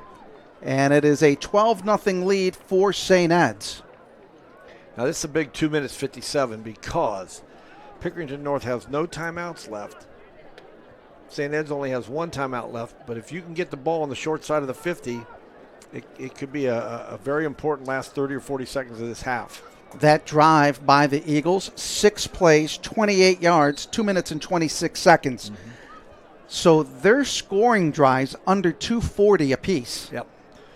Well, it's short field there. That's a short field. I mean, that's 28 yards. You got that great return, and it seemed like that was an hour ago, though. You know what I mean? A lot has happened. You talked about, 5 seconds per play. You're only playing for about 5 minutes, and we've already been here for about an hour. Yeah, I mean, it's amazing.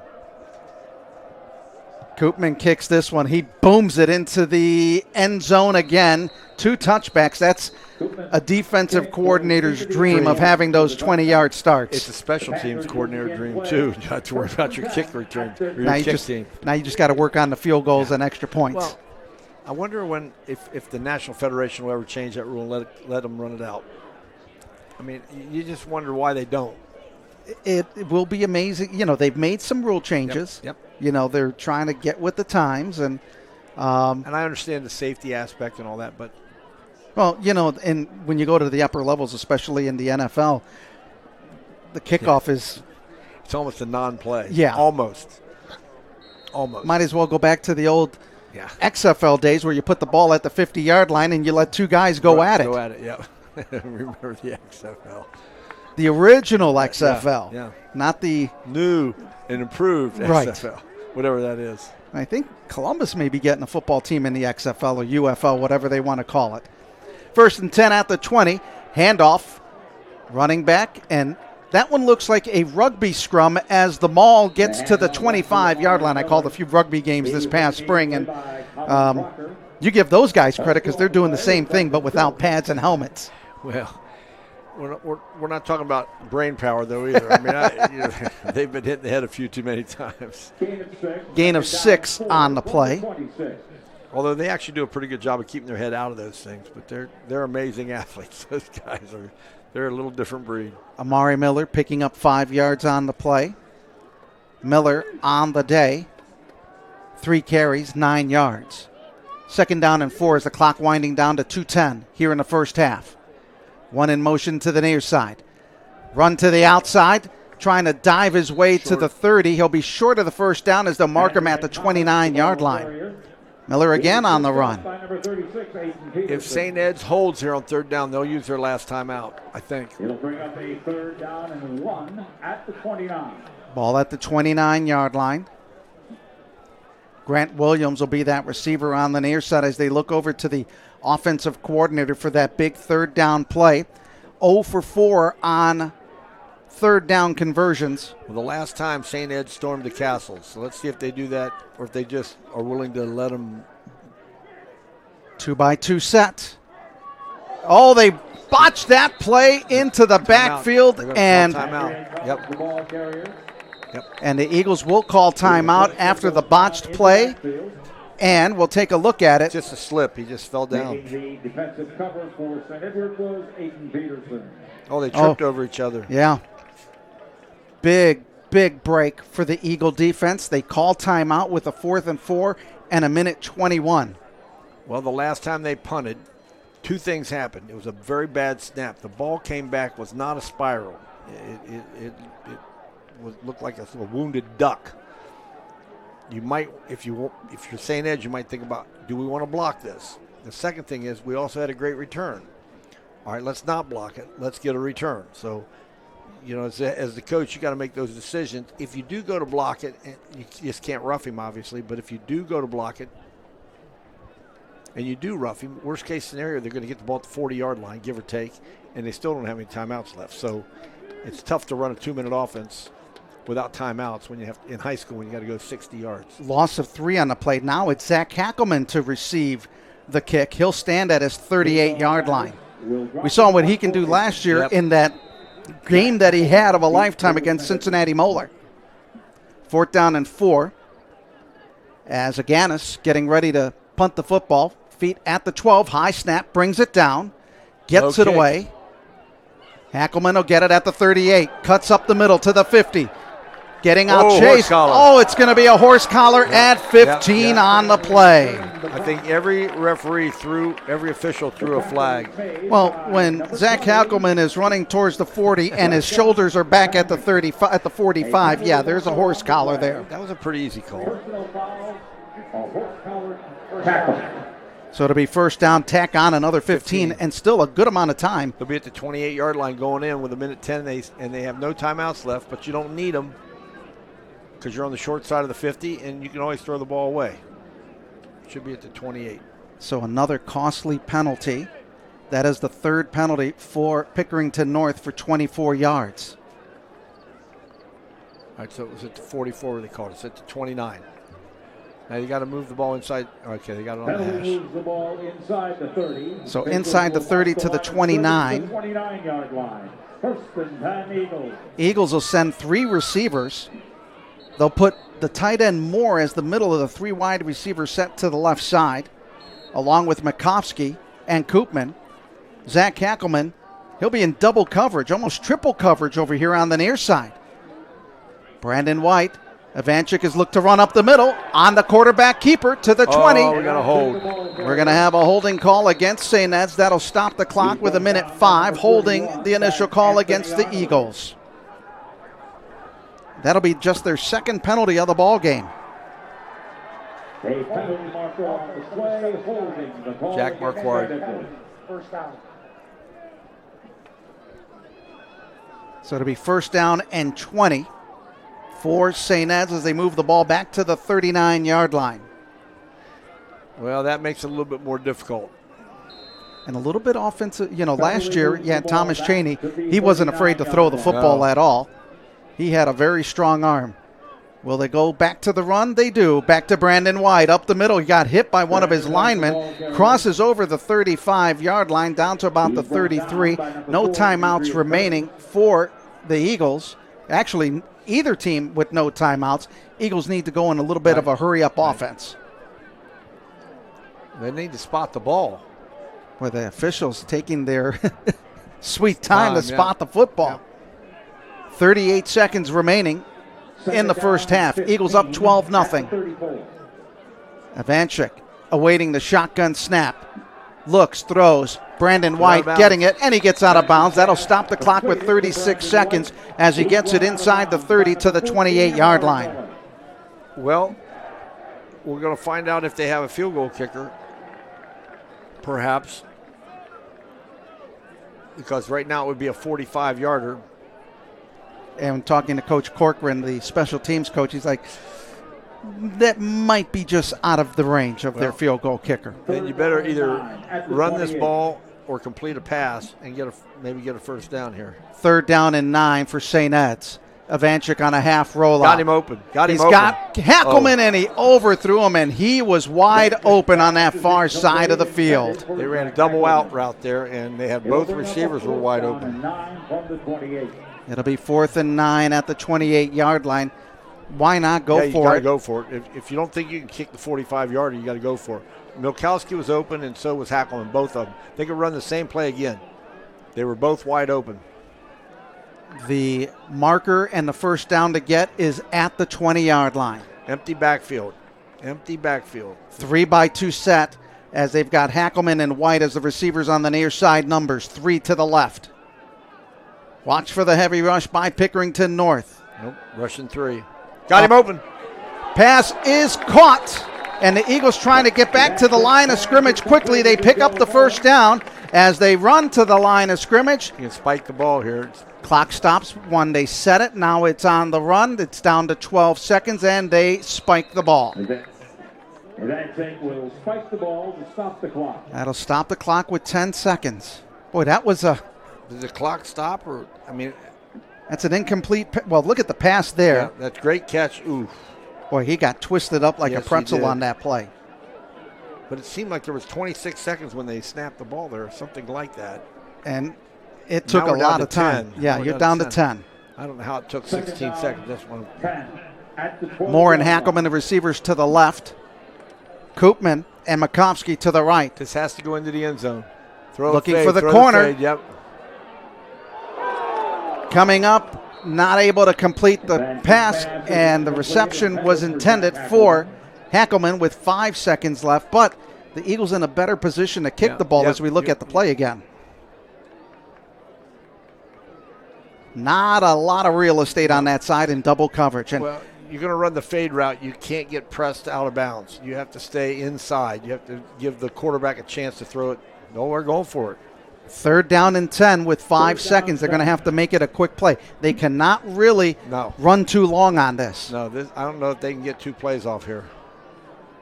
Ivanchik out of the gun, looking to throw. Fires up the middle, touchdown, and he does. Wow. Brandon White with his 3rd touchdown of the ball game, and the Eagles go up 18-0 with 2 seconds remaining. They ran a little circle route out of the backfield. Great play there. Right down the seam. Watch, right down the seam.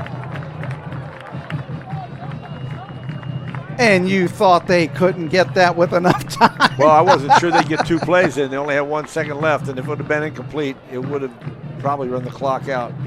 18-0. St. Ed's with the lead. That's White with his 3rd touchdown. Huge play.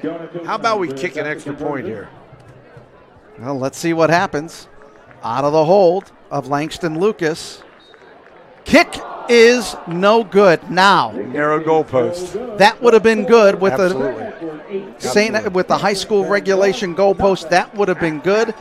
Karams off the left upright, and the Eagles leading at 18-0. We talked about that. Yep. The narrow goalposts, and there it played a factor. Nostradamus here. That's one of the things when you play on a college field, the posts are about 2.5 feet or give or take off each side. And that drive by the Eagles, 8 plays, 44 yards. It took 1:09. 3 quick drives. Brandon White with 3 touchdowns in the game, 2 running touchdowns, 1 receiving touchdown. Boy, what a welcome backstory for Brandon White. Little circle route right out of the back. Actually, he just ran a seam route right down the middle of the field, and he was one-on-one. They had 4 wide receivers, so that gives you 5 receivers. It automatically mans you up when you run into the secondary right down the middle. A linebacker or a safety has to pick you up, throw the ball to the inside. Now which way did he kick it? Now the big key is to get the coverage. Don't give up the big run. Well, that's, just pooch it here, 8, 10, 12 yards. Just get it, because as soon as they touch it, it's going to be the end of the half. And if he kicks it into the end zone, they'll have 1 play. Right. 1 second remaining in the first half. St. Ed's up 18-0. Brandon White on the day, 11 rushes, 88 yards with 2 touchdowns, 3 catches for 4 yards and a touchdown. Or actually 30 yards. And the ball is loose, and that is going to be the end of the first half of play as the pooch kick, as you called it, Larry. You can't give him a chance. If you miss this kick and it doesn't go in the end zone, you do not want to give Pickerington North a chance. It is halftime here in Berea. The Eagles leading at 18-0. You're watching Olympic Forest Products St. Edward High School football, presented in part by Franciscus Roofing on the Eagles Sports Network. Can be tough. Kind of like managing your supply chain without Olympic.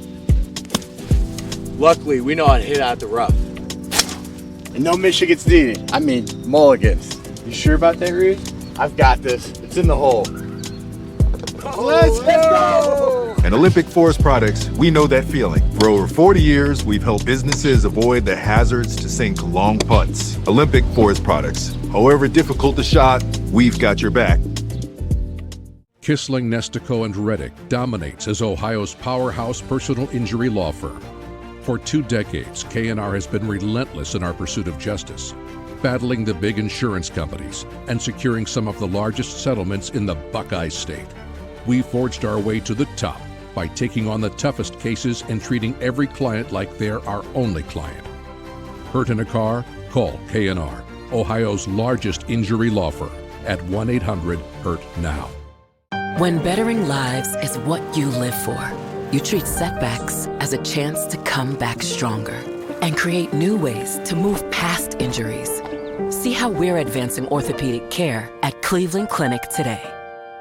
It's time to fall in the savings at Joyce Buick GMC. Take advantage of our exclusive Joyce 0% financing. Available on all Buick Encore GXs and Envisions, GMC Acadias, and light-duty Sierras. Experience luxury with our sign and drive leases. Like a GMC Terrain.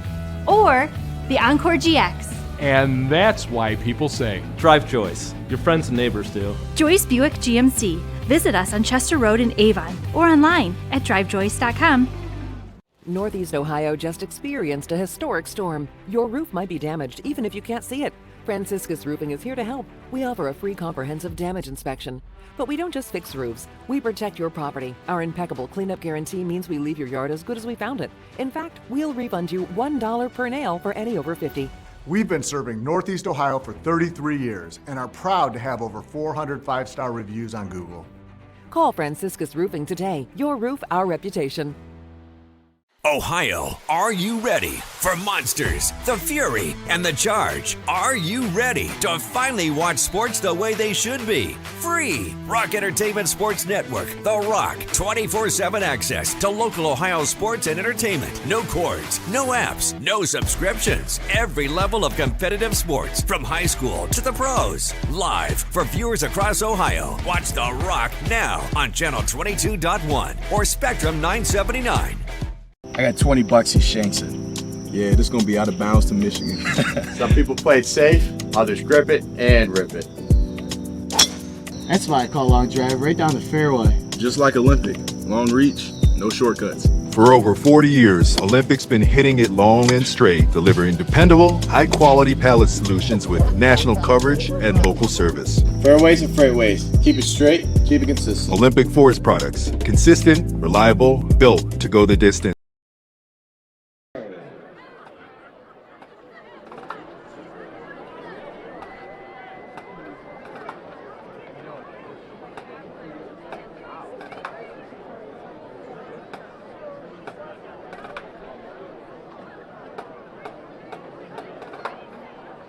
Here, the Rolling Stones painted black.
Selection was originally recorded by a group called the Top Notes.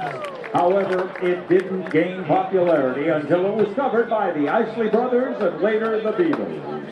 Featuring our outstanding color guard and majorettes, the Marching Eagles now present their version of the classic Twist and Shout.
Our last selection of the night is a Surefire Classic to get anyone pumped up. Upon release, this track only topped at 84 on the charts in the U.S., but its popularity slowly increased over time and was recently voted as the third best Queen song by Rolling Stone magazine. This is Don't Stop Me Now.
Ladies and gentlemen, on behalf of St. Edward High School and the Marching Eagles, we thank you for your support. The Marching Eagles invite you to support them at their first competition on September 2nd at Revere High School. And that is the St. Edward Eagle Marching Band. We're going to take this time out. You're watching Olympic Forest Products St. Edward High School football, presented in part by Franciscus Roofing on the Eagles Sports Network. $20 he shanks it. Yeah, this is going to be out of bounds to Michigan. Some people play it safe, others grip it and rip it. That's why I call long drive right down the fairway. Just like Olympic. Long reach, no shortcuts. For over 40 years, Olympic's been hitting it long and straight, delivering dependable, high-quality pallet solutions with national coverage and local service. Fairways and freightways. Keep it straight, keep it consistent. Olympic Forest Products. Consistent, reliable, built to go the distance. Today's game is being brought to you by Olympic Forest Products. Consistent, reliable, built to go the distance. By Franciscus Roofing, Cleveland, Ohio's trusted name in roofing. Tonight's game also being brought to you by Joyce Buick GMC. Drive Joyce, your friends and neighbors do. By Tokar & Company CPAs, your local and full-service accounting firm. By J.P. Farley, empowering people, elevating benefits. By Kissling, Nestico, and Reddick. Hurt in a car? Call K&R. And by Cleveland Clinic, the official healthcare provider of St. Edward Athletics. 18-0, St. Ed's with the lead. When we come back, we'll take a look at the halftime highlights and stats as the Eagles lead it over Pickerington North 18-0. You're watching Olympic Forest Products St. Edward High School football, presented in part by Franciscus Roofing on the Eagles Sports Network. Can be tough. Kind of like managing your supply chain without Olympic. Luckily, we know how to hit out the rough. And no Michigans needed. I mean, mulligans. You sure about that, Reed? I've got this. It's in the hole. Let's go! And Olympic Forest Products, we know that feeling. For over 40 years, we've helped businesses avoid the hazards to sink long putts. Olympic Forest Products. However difficult the shot, we've got your back. Northeast Ohio just experienced a historic storm. Your roof might be damaged even if you can't see it. Franciscus Roofing is here to help. We offer a free comprehensive damage inspection. But we don't just fix roofs, we protect your property. Our impeccable cleanup guarantee means we leave your yard as good as we found it. In fact, we'll refund you $1 per nail for any over 50. We've been serving Northeast Ohio for 33 years and are proud to have over 400 five-star reviews on Google. Call Franciscus Roofing today. Your roof, our reputation.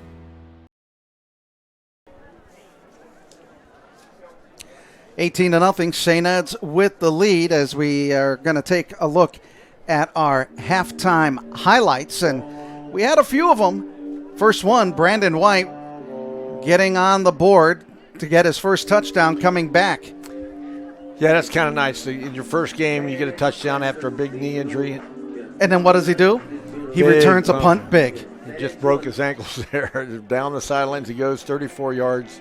Sets up the second touchdown. And guess who got the second touchdown? I believe it was, well, there he is. Brandon White once again, his second touchdown of the day. That capped off a 6-play, 28-yard drive. And then he'll do it from the receiving point of view, and he gets his third touchdown. Yeah, it's quite a first half for him, and quite a comeback after last year's injury. That's huge. I mean, it's just a big thing. There were some other big plays, though. The third down stop down here when Pickerington North was threatening set up the field goal that was botched. I mean, that's a huge play. Well, the Eagles have been able to get the big plays, and they also did it on the defensive side. Well, let's take a look at the numbers brought to you by Tokar & Company CPAs, your local and full-service accounting firm. You look at it, 18-0. The Eagles with 135 yards on the ground to 43 yards. Yeah, well, Pickerington North has only had 21 offensive plays. And most of them were on that first drive, on that big drive. So they haven't had the ball very much. Passing, St. Ed's with 57 yards in passing. As you look at it, Johnny Ivanchik, 5 of 9. His longest pass play was for 16 yards. He does have a touchdown. Both teams have great secondary, so there's not going to be a whole lot of space out there for the receivers. Total yards, the Eagles with 192, 60 for Pickerington North. I'm really surprised about that 60 number by the Panthers. And I think if their quarterback can get on track the second half, I think those numbers will be a little different. But the penalty yards, the big pass interference penalty on the far sideline, huge. Which was questionable because there could have been a holding call too. Yeah, it could have been either one, but there wasn't.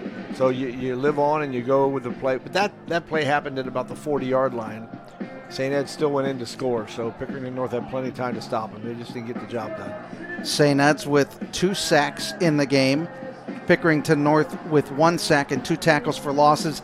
First downs, 12-3 for St. Ed's. The 3 is kind of shocking. You would think with the offensive firepower that Pickerington North has that they would be able to do more. Brandon White, 11 carries, 88 yards. He's also caught the ball 3 times for 30 yards, 3 touchdowns. What a return for the young man. Well, this is part of his offensive package that is important. Get him the ball out of the backfield on the little swing routes. They did it at the end of the half on that little swing route, 8 or 10 yard. That's important because he gets in daylight out there in space. And that could leave the other wide receivers open if they start to really key on him. Well, if they're going to double up the wideouts, if they're going to play 1.5 with a safety over top, that means it's man-on-man with a linebacker. And you got your best running back on a linebacker, that's a mismatch. Well, we're going to take this time out. You're watching Olympic Forest Products, St. Edward High School football, presented in part by Franciscus Roofing on the Eagles Sports Network. $20 he shanks it. Yeah, this is going to be out of bounds to Michigan. Some people play it safe, others grip it and rip it. That's why I call long drive right down the fairway. Just like Olympic, long reach, no shortcuts. For over 40 years, Olympic's been hitting it long and straight, delivering dependable, high-quality pallet solutions with national coverage and local service. Fairways and freightways. Keep it straight, keep it consistent. Olympic Forest Products. Consistent, reliable, built to go the distance. Northeast Ohio just experienced a historic storm. Your roof might be damaged even if you can't see it. Franciscus Roofing is here to help. We offer a free comprehensive damage inspection. But we don't just fix roofs, we protect your property. Our impeccable cleanup guarantee means we leave your yard as good as we found it. In fact, we'll refund you $1 per nail for any over 50. We've been serving Northeast Ohio for 33 years and are proud to have over 400 5-star reviews on Google. Call Franciscus Roofing today. Your roof, our reputation. 18-0, St. Ed's with the lead as we are getting ready for the second half of action, third quarter. When you look at it, what do you see as the keys to the second half for both teams? Well, first of all, Pickerington North has to get their offense in gear. They've got to stay on the field more because their defense is going to get worn out if they have to keep fighting against this big offensive line from St. Ed's. And St. Ed's, just keep playing clean football. Don't turn the ball over. Get the ball to your running backs. Run downhill. Let this big offensive line do what they do, which is move the pile. Well, it's time to take a look at our Regal Eagle for this week. Our student athlete of the game, Tyree Morton, is our Regal Eagle student athlete of the game.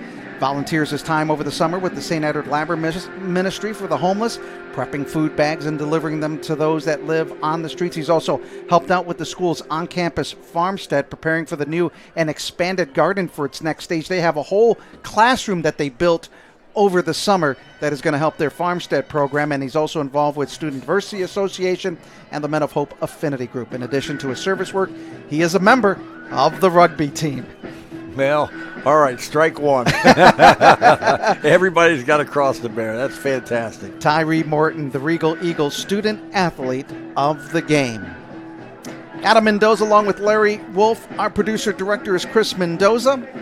Our cameraman is Andrew Henderson up in the bird seat as NEL Productions teaming with St. Edward High School to bring you these games. Next week, we'll be back at Lakewood High School for Del Barton School as you look at Coach Corcoran getting ready. And as we said, the second half, can Pickerington North move the football a little bit? They got to put the ball in the hands of their quarterback, and he has got to make some plays in the passing game. Now, they have the ability to do that because St. Ed's will put their corners out there on an island. They're not afraid to do that, and they do that to stop the running game and to put pressure on the quarterback. So that leaves Rodon, Moore, and those guys are out there on an island. You're going to make plays against them. It's going to happen. So, the ball's in their court. They have to make some plays on offense. Let's take a look at the upcoming schedule brought to you by Olympic Forest Products for Pick North. We're going to see them again next week as they come back to the Cleveland area to take on St. Ignatius. Then the Battle of Pickerington. Central against North. North against Dublin Kaufman, Worthington, Westerville Central. I mean, that is a who's who of the OCC. They've only got 2 home games. There's 8 on the road. Something's not right here. Something's not right. Oh, no, they've got 4. It's at Pick North, at Pick North. There we go. Oh, I see it. We're reading it wrong. Oh, I was reading it backwards. I'm going, holy mackerel, there's something seriously wrong. Okay, I got it. I'm with it. And that schedule brought to you by Olympic Forest Products. Second half, Pickerington North will have the football to start the second half of action as the nighttime skies here as this one a liner into the end zone and another touchback for Koopman. Yeah, he needs to get a little more air on that because 2 things bad are going to happen. 1, they're going to catch it in bounds, and 2, because of the line drive, they're going to get about a 20-yard head start. Now we're going to take a look at the St. Ed's schedule brought to you by Olympic Forest Products. Del Barton Prep out of New Jersey next week. Then Huber Heights Wayne making the trip up north. Yeah, they're not very good. No. Glenville, Massillon, Bishop McNamara out of Maryland, Ignatius, Football North, Moeller, and Hoban. I don't see the Philadelphia Eagles. And I don't see the Kansas City Chiefs. This is an easy schedule. And one thing that we're missing this year, no Elder. Yeah. That's going to be the first time in a long time that we do not take on the Elder Panthers, and we would have been in the pit this year. Yep, we would have. So Jaron Mock on a rollout on first down. He's going to run. He looks, he fires, and he throws it low underneath the receiver's hands, and that one goes incomplete. That was one I think Mr. Mock should have just kept and gotten 4 yards. I mean, he had the edge, He had turned the corner. He's a big, strong athlete now. He's 6 feet, whatever, and he's 200 pounds, and he can run. Jaron Mock 3 of 6 on the evening. Their offense must do something because they're putting so much pressure on their defense. Their defense is out there forever. Well, you talked about it, just 60 yards in total offense in that first half. Just 21 plays. That's 3 yards of play, a little bit less than 3 yards of play. You can't win any games that way. 2nd down and 10 for the Panthers. Mock will have one in the backfield. Gets the snap, looking to throw. Counter. Oh, what a good defensive play there by Mekhi Boone, making that last-ditch effort over the shoulder and not getting the pass interference call. He didn't get pass interference because he used his inside arm. We always teach that technique. Use your inside arm and bat the ball away that way. If he uses his left arm, he'll get pass interference, but he used his right arm. Perfect defensive play. Well, what timing on that play. And he had safety help over the top just in case it didn't work. That receiver was going to get shellacked. Last year, 42 tackles for him for the Miami of Ohio commit. You look at that defensive backfield, you've got one going to Michigan State, another one going to Miami, another one with a YSU offer. Brodon Moore, Western Michigan commit. And that's as of right now. These guys have the kind of year they're going to have. They may get different offers. 3rd down and 10 for the Panthers of Pick North. Mock is going to run the ball on a quarterback sweep. He's going to have some room, looking to get to the marker, and he should have it at the 30. I think you're going to see more of that. That was basically a quarterback sprint. It's just we've got one more blocker than you've got defenders. They couldn't get out there. Good seal. Landon Lamer coming in to make the stop, and that's a big run and a good confidence builder for this offense of the Pickerington North Panthers. Hendrick Thomas, the running back, had a good seal block out there on the edge. Pickerington North has to move the football on this drive. They don't necessarily have to score, but they've got to move the football and get a little confidence going. 1st and 10, ball spotted at the 31-yard line after a gain. They're going to hand it off right up the middle. Quick hitter to the 34-yard line. And Miller coming in on the tackle. We got a flag thrown at the line of scrimmage. Waiting for the call from our official, Joe Roscoe. And they're going to pick it up and wave it off. No penalty. Never mind. They ran that double wing or double slot look right there at the same formation that they'd run earlier in the game. They seem to like that. It's a power formation. They run the zone play behind it, and they've got extra blockers to make sure that if you want to bounce it, you've got the edge. 2nd down and 7, and a stoppage in play. And, boy, coach on the sideline not happy right now. Nope. Coach Hillerick.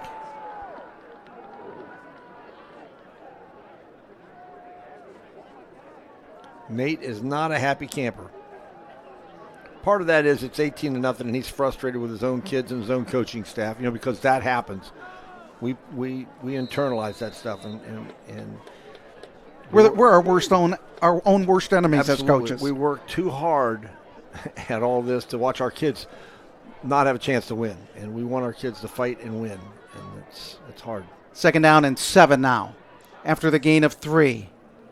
Blitzes. Here come the blitzers. They got and they get them from the outside corner blitz. And a big play by Landon Lamer. Boy, he is having a great night tonight. Welcome to football. I mean, it's a big opening night for him. He came out of the secondary there and made the tackle.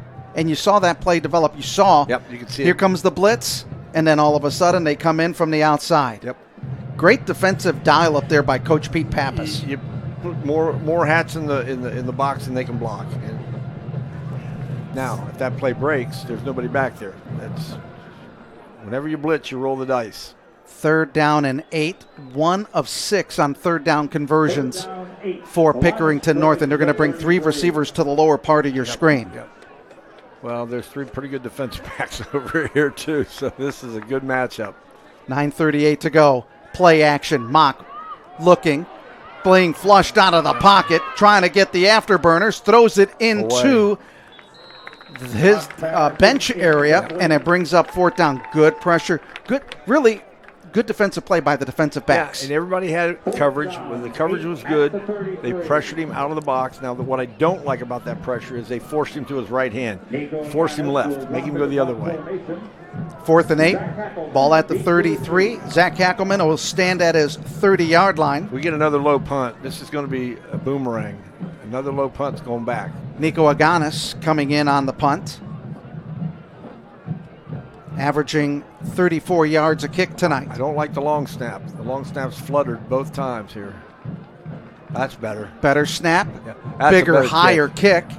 Hackelman's going to let it bounce, and it's going to get a country club roll as it goes out of bounds at the 17-yard line. That has to be fielded. That's about a 15-yard loss. That's that hidden yardage. We're going to take this time out. 18-0, St. Ed's with the lead. You're watching Olympic Forest Products, St. Edward High School football, presented in part by Franciscus Roofing on the Eagle Sports Network. Bettering lives is what you live for. You treat setbacks as a chance to come back stronger and create new ways to move past injuries. See how we're advancing orthopedic care at Cleveland Clinic today. That's good. As we get ready, the Eagles will have the football 1st and 10 at their own 17-yard line as they lost a lot of yardage on that play. Lost about 15 yards on that punt. You got to field punts. That's why you're back there. Easier said than done. Brandon White in the backfield. He's going to break through at the 20 to the 25, and he gets out of bounds as he'll pick up about 15 yards on the play. That drive by Pickerington North just had 6 plays, 13 yards. This offensive line is really doing a great job. I mean, they're locking people up. They're not letting them off the blocks. And we talk about physicality. That's what I mean. Just lock them up and finish the block. Let the running back go through, get to the second level. 1st and 10, ball spotted at the 31. Brandon White now over 100 yards with 102 yards, and he has 3 touchdowns. He'll get the football again, looking to bounce to the outside, but he cuts in at the 31, maybe back to the 32 if so. Dante Curtis on the tackle there. He did a nice job. For the Panthers was number 18, Deshaun Smith.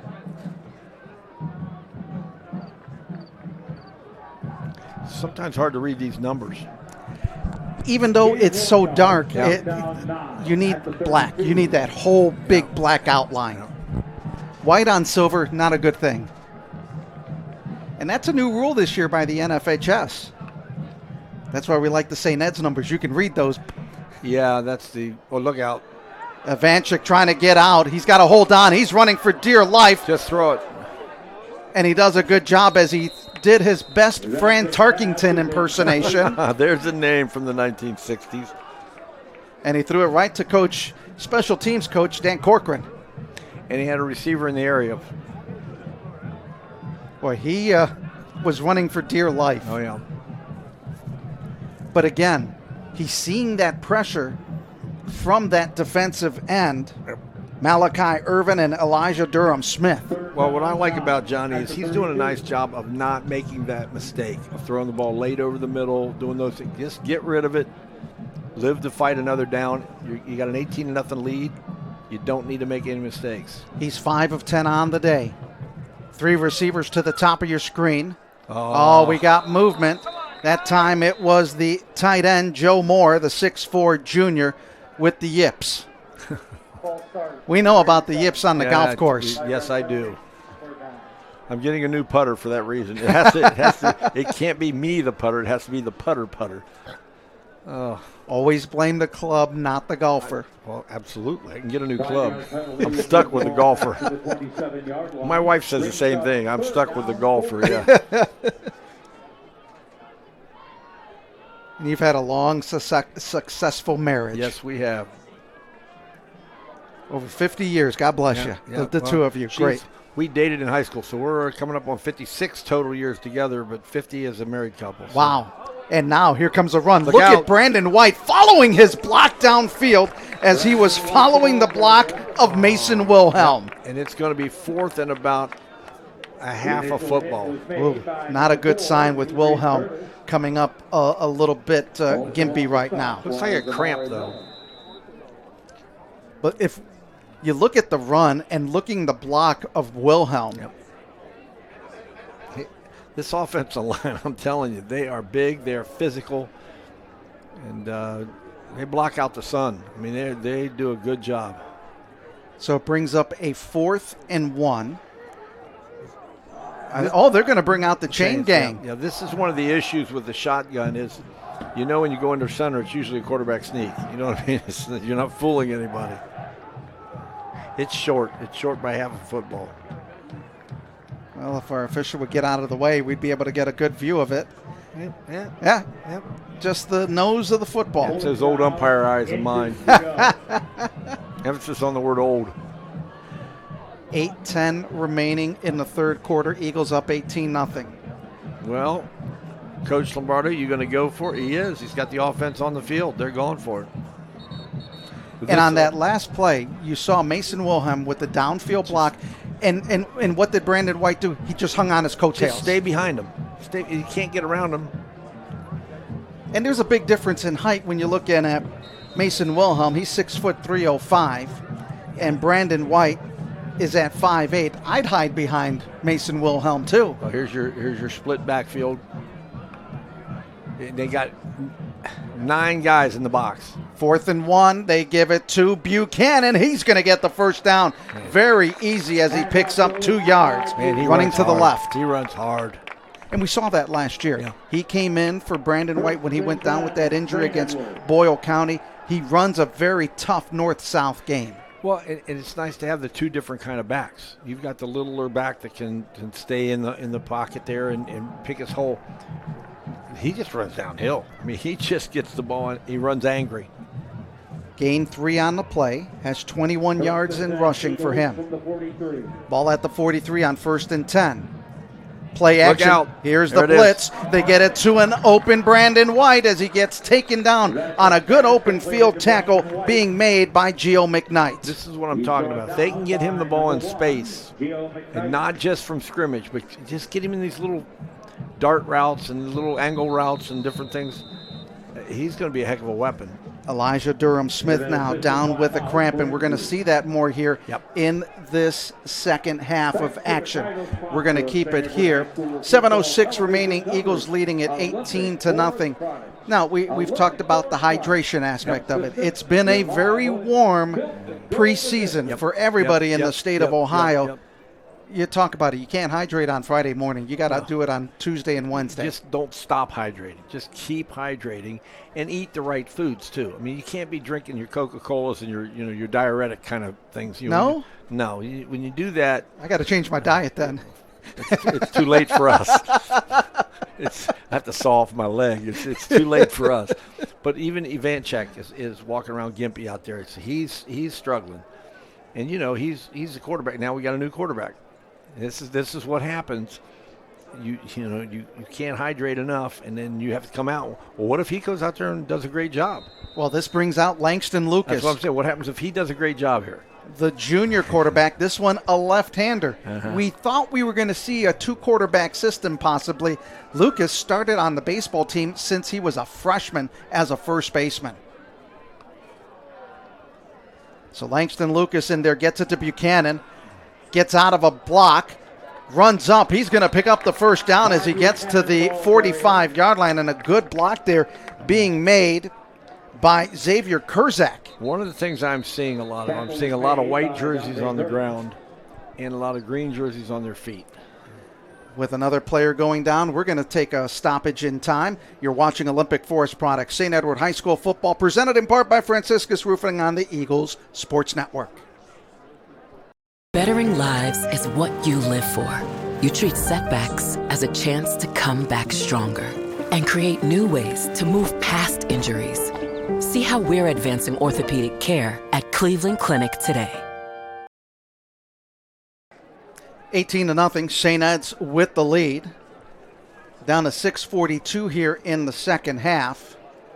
As you're seeing trainers on both sides of the field working on players to work out those cramps. Yep, and I mean, you're going to get them. It's going to happen, but you can reduce the number of them by really good diet, really good. And these kids are so much smarter than we ever were. That's for sure. I mean, we didn't have a clue about diet. We didn't have a clue about what to drink and what not to drink. And during practice, water? Water, yeah. That was non-existent. No. You were weak Salt tablets. We took salt tablets. Pickle juice? No, salt tablets, because good thing Sweat tasted like salt. Because it could have tasted like a lot of worse things than salt. And it tasted like salt because they said, well, you must be losing salt. So we used to take a handful of salt tablets. Not like putting salt in your stomach, because that draws more water to your stomach away from your mouth. We didn't know. You don't know what you don't know. And coaches thought you were weak if you were taking a water break. Well, yeah. That's changed over the years. Oh, my goodness. Thank God. First and 10 at the 46. Langston Lucas. Look out. Oh, trying to get out, and he fumbled. drops the football, and I think the Eagles are going to recover it back at the 46-yard line as Langston Lucas was draped in all white jerseys of Pickerington North. They stormed the castle. They brought a guy out of the secondary. Leading the charge that time was Ryan Miller. You got to put the ball away. You're not going to be able to make a play. Put the ball away. Ryan Miller last year, 57 tackles. Ohio commit, number 91 player in the state of Ohio, according to Rivals. Second down 18 from the 46. Second down and 18. You just trying to get some of the chunk of the yardage back. You hand the ball off. Buchanan's going to get it. He'll run to the outside. Boy, he is so quick when he turns upfield. He'll get back to the 46-yard line, and we've seen his game really mature last year and now this year. I tell you what, he plants his foot, he gets those shoulders square, and he runs downhill. And he's a good-sized running back now. He's not little. As you look at him running, Buchanan, 5'10", 175, but he looks bigger than 5'10". Well, yeah, he plays bigger than 5'10". Empty backfield. They'll go with a 2x3 set right now. I mean, it says he's 190 on their chart here. So he's pushing 200 with everything else. Here comes the blitz. Lucas. Step up. There you go. He'll throw, fire, and it is intercepted. Gio McKnight coming up with the interception on Langston Lucas' first attempt as he was trying to get the pass over to Zach Hackelman. It was actually a good pass. I mean, he threw the ball well here. What a dart. I don't know whether the ball was tipped. I have no idea, but we couldn't tell. But good play. Big turnover there for Pickerington North as they'll have the football with 4:43 to go in the third quarter. That's the break they've been looking for all night long. Now their offense has to do something with it. The offense. This St. Ed's defense, I think Coach Pappas so far is pretty happy with them. They've done a great job of stifling an outstanding quarterback, a good running back, and great wide receivers. 73 yards. The defensive backs have a lot to do with the wide receivers. They're 3 wide receivers to the near side for Jaron Mock. Mock out of the gun on 1st and 10. Corner blitz. Pick. Oh, could have been but overthrew on the defensive coverage is Brodon Moore, who's going to go to Western Michigan. You look at the schools that these kids have made their commitments to. Western Michigan, Michigan State, Miami. Those are D1 schools. Yep. They're good football. Listen, you play in a championship program. Schools are going to come find you. That's just the way it is. That's just the way it is. And with a school like St. Ed's, even a kid that is in a backup role, he's got a chance. You'll see D2, D3 schools come out and look at them. Absolutely. So just because you're not the starter, you just work as hard, coaches will notice you. Brings up 2nd and 10 now. Mock on a rollout, being chased. Boy, he is running for that corner as he gets out of bounds outside at the 36-yard line. Boy, he really got the afterburners going. He had no option there. He could not pull up. He could not cut up. He had to run for the sidelines. 4:31 remaining here in the third quarter. St. Ed's up 18-0. Mock gained 5 on the play. I mean, Colin Crocker turned on the afterburners, and he's a defensive lineman, and I get it. He's an edge player. He plays inside sometimes, outside, but he just turned on the afterburners and forced him to the sidelines. 6'1", 230 for Colin Crocker. Yeah, I'm telling you, he plays that defensive end, but he was flying. Pick North 1 of 7 on third down conversions. That'll force Mock to throw. There's Crocker again. He's on the chase, throws the pass. It'll be a first down as it was caught by Caleb Stanley, the 6', 205 senior wide receiver. That's a big first down for Pick North. First down because he got outside of pressure. He allowed the play to extend, and it's tough. These wide receivers are good enough to get open. Clock continuing to wind down. First and 10 for the Panthers at their own Panthers 45. still haven't cracked 100 yards in total offense. Miller in the backfield next to Mock. Well, it's going to be the Jared Mock show here for the next quarter and a half. H-back to the right. Miller getting the football. Boy, talk about a burst of a run as he gets to the 49-yard line on a 4-yard pickup. Boy, he was shot out of a cannon that time. The amazing thing is he was shot out of a cannon, but it was only a 4-yard gain. You know what I mean? It wasn't one of those gash plays where you get 12 or 15. They haven't had one of those. They need a gash play. They need something to turn this thing around if they want to get back into it. Pickerington North now having it on their own 49-yard line, just outside the wing of the Yellow Jacket that is on the middle of the field here at Trestle Field. Bringing edge pressure. High snap. Mock. They got too many guys. Trying to stiff arm, and he's going to lose a lot of yards on the play as it was a swarm of Eagles. There were 8 green jerseys in or around the pile. 8. And Jared Mock was trying to work that stiff arm. I mean, there's nowhere to go. 1, 2, 3. Look at Here they come. There's 8. And defensive coordinator Pete Pappas really emphasizes a swarming defense. Every defensive coach does. We just can't get it. I mean, it's just the reality of the situation is it's hard to get. We used to tell our kids we want all 11 hats in the film. You know how hard that is? Yeah, but that's what you're striving for. You got to have 11 hats in the film. They've got to be in there. Third down and 13. And if you're not in there, you better be sprinting to get there. Only 2 times have the Panthers converted on third down. Oh, another heavy rush. Loop game. Yep. Oh, coming in to make the stop is Brendan Schultz as he goes down at the 35. Corbin Herneman lined up inside and looped to the outside. You'll see it here. He's on the inside, and he's going to loop all the way around, and there's your containment right there, and all it does is it ricochets him to the outside. If you don't have that loop, you can't contain him. And this defensive front, very inexperienced. There's been a lot of question marks about them that they're coming up big tonight. You got to put them on the move then. Put them on the move. Tell them where to go.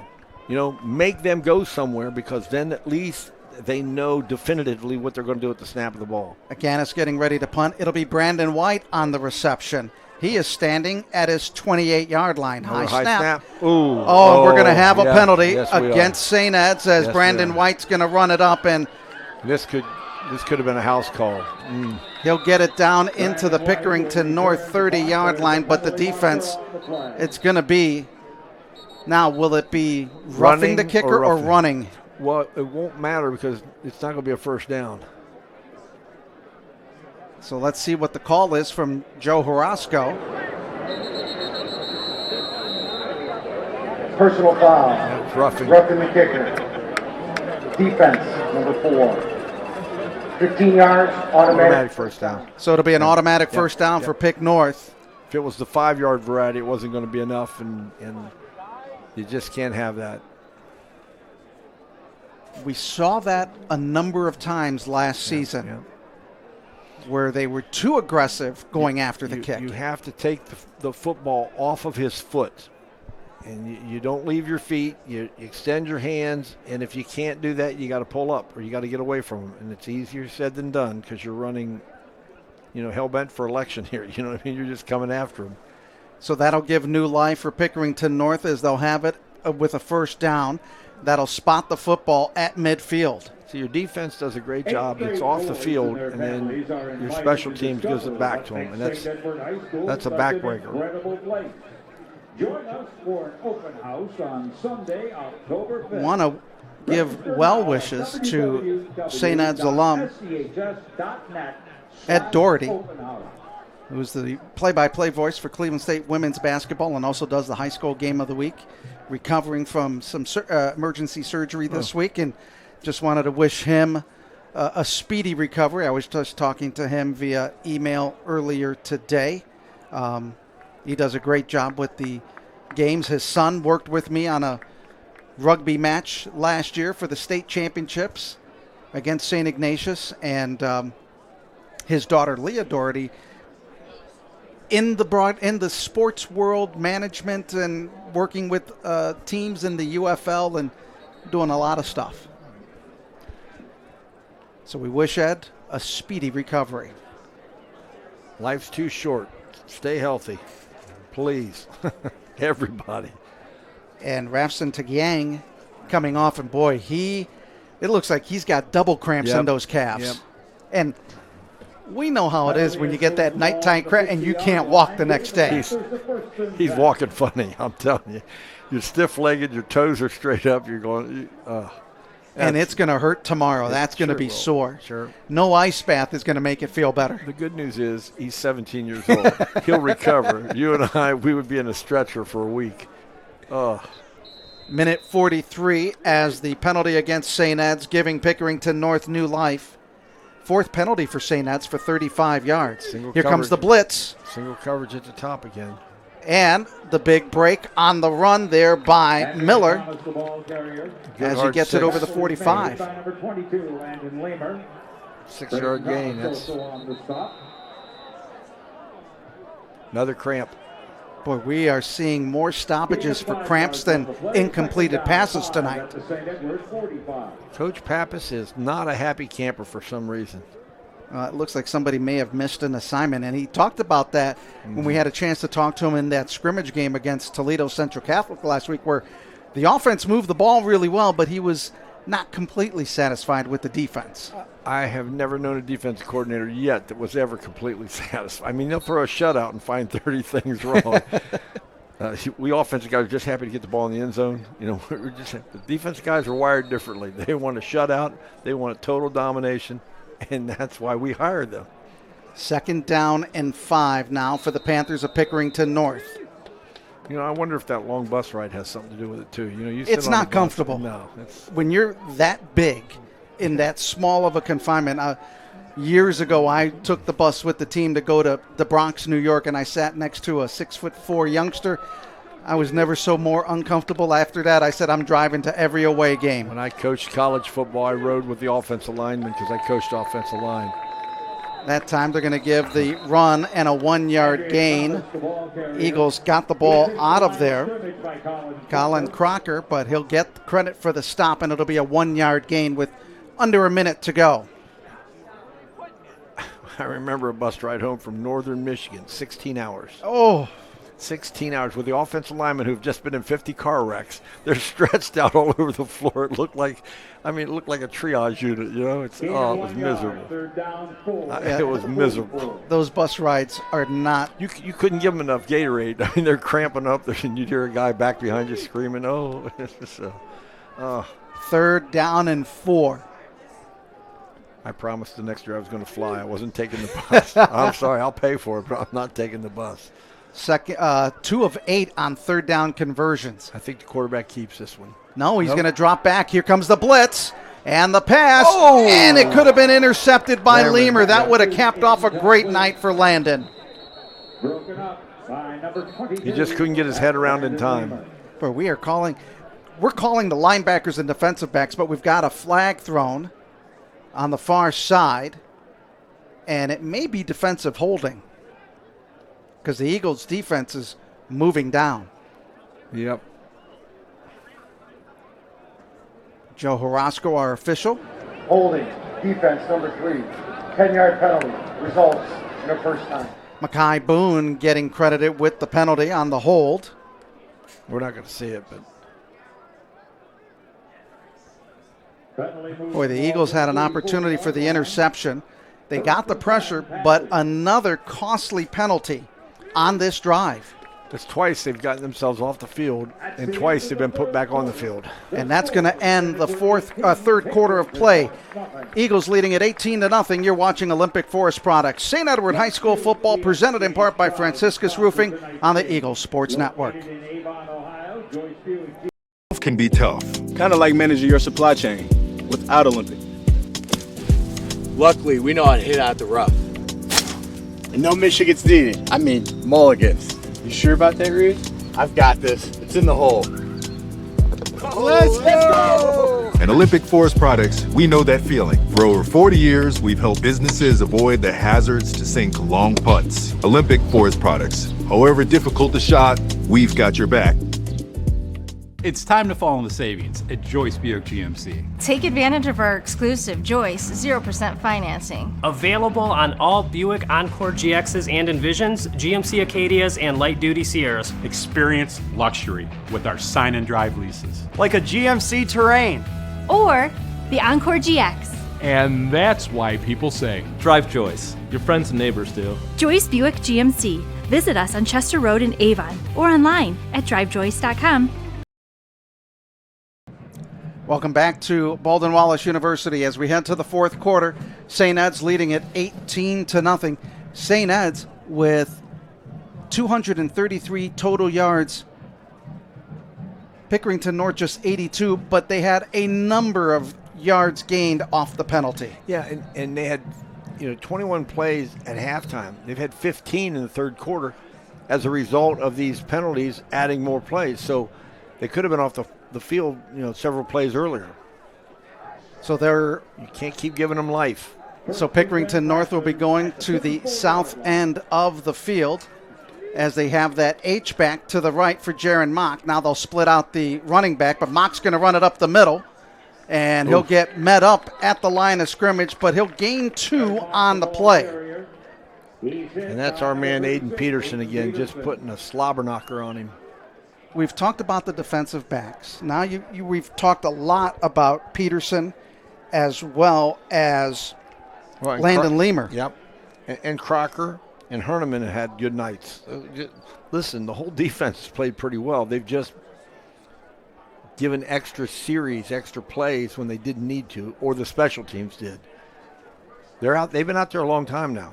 Especially on this drive. This is not what you want to do on a hot night. But we've seen more players go down with cramps for Pickerington North than St. Ed's. Oh, absolutely. Second down and 8 ball at the 32-yard line.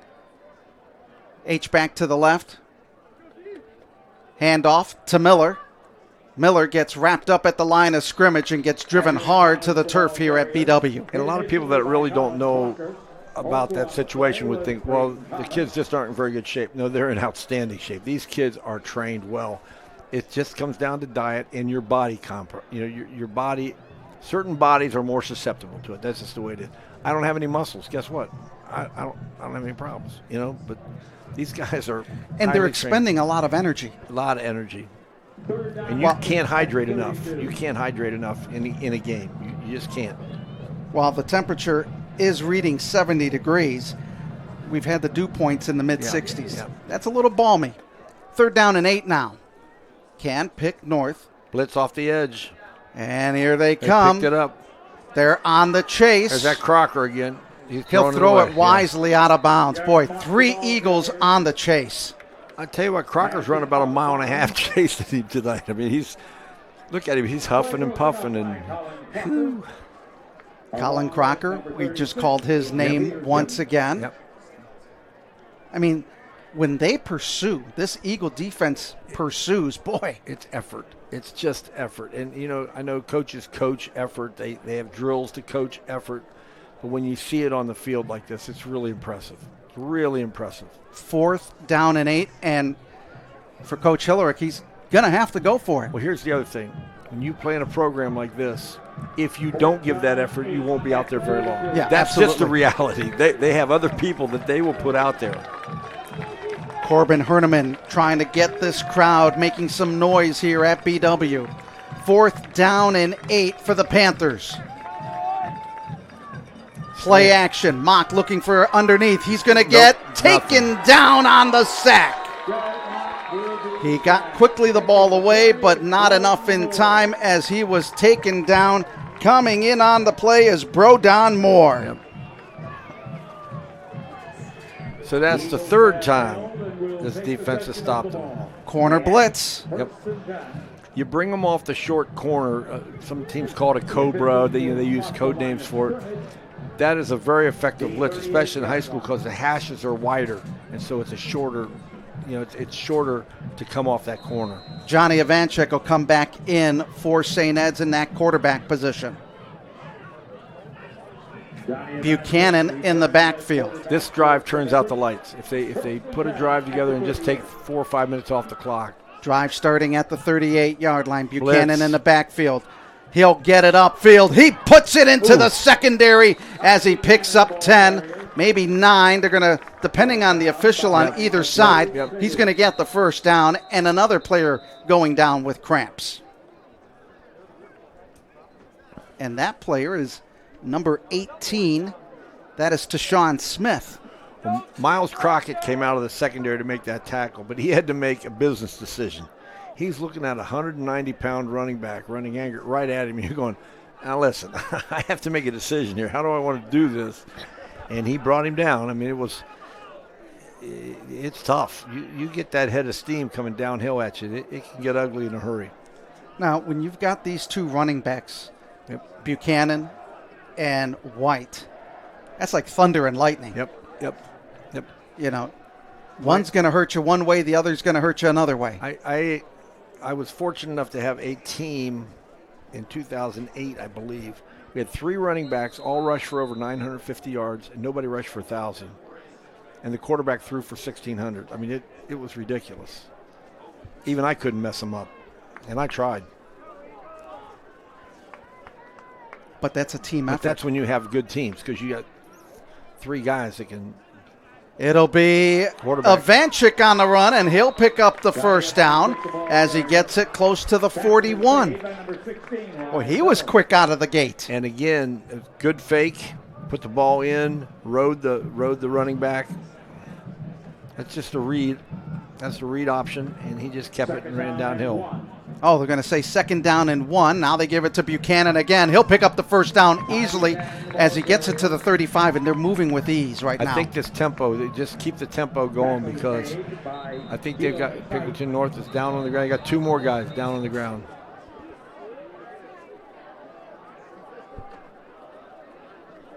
.928, another stoppage in play. Boy, I don't know who's getting more of a workout, the players trying to work out the cramps or the trainers? The trainers, because the players are in shape. The trainers traditionally are not.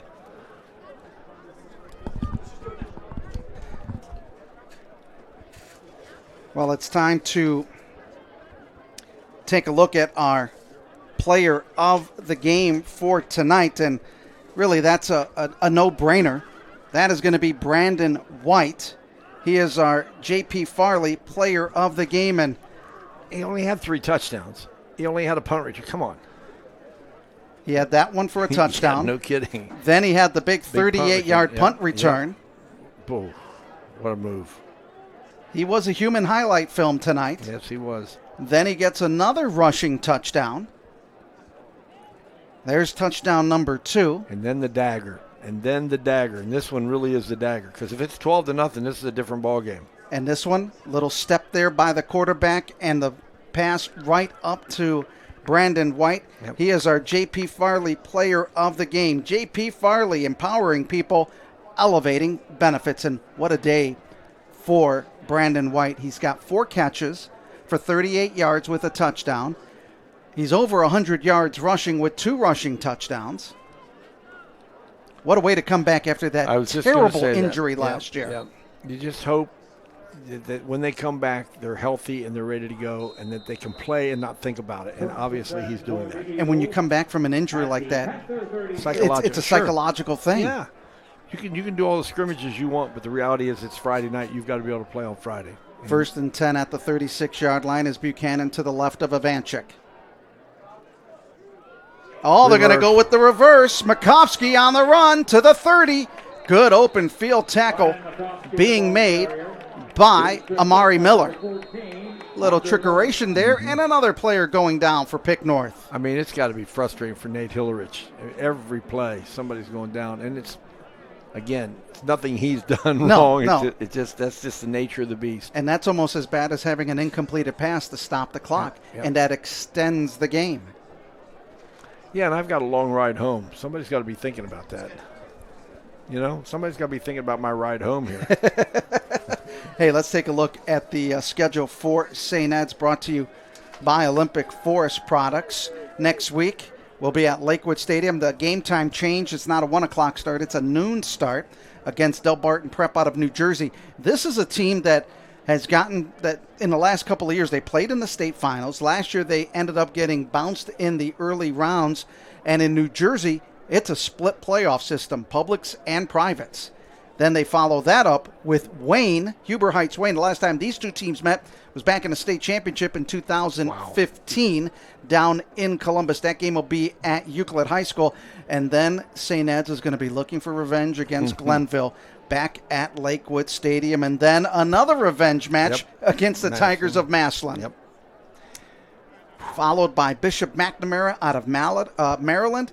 Then you've got your rivals just down the road in St. Ignatius. They took a hard hit last night, 40-14 against Avon. That's a good team, though. Avon's a real good team. Football North, we've seen what the boys up from Canada can do, and as long as they get over the border, they'll be good, and they'll be ready to play American football. Then Moeller and Mark Ponatowski, the All-Ohio, All-World quarterback for Moeller. Well, and he's a really good quarterback. He's a really good baseball player, but last year, he wasn't the reason that Moeller beat St. Ed's. I mean, St. Ed's had a chance to win that game a couple times late in the game, threw a couple of interceptions in the end zone, not because they were bad throws, but because they had to make a play on fourth down. So, but he's a pretty good quarterback. And they end the season with Hoban at Hoban. Piece of cake. Now let's take a look at the Pickerington North schedule. They'll be back up here making the trip to Northeast Ohio to take on St. Ignatius over at Euclid High School. Then it's a battle of Pickerington when they take on Central. That's if for the people that don't know what that game is, it used to just be Pickerington High School, and then they split North and Central. And Central had the better of it for many, many years. Yes, they did. And Coach Jay Sheritz was there for a long time, won a couple state titles, and he's gone now. And Pick North is saying it's our turn now, and that's a real rivalry game. Following that up with Worthington and Westerville Central. Westerville Central has had some great teams over the past, making it to the state semifinals a number of times. Then Central Crossing, then Grove City, New Albany, and Gahanna Lincoln. Gahanna Lincoln's the big game there. The Grove City and New Albany are both very good football teams, but Gahanna Lincoln, they have dudes. I mean, they have real dudes. And Gahanna Lincoln, I think, is the second or third largest school in the state of Ohio. And they have men. They do not have high school kids. They have men.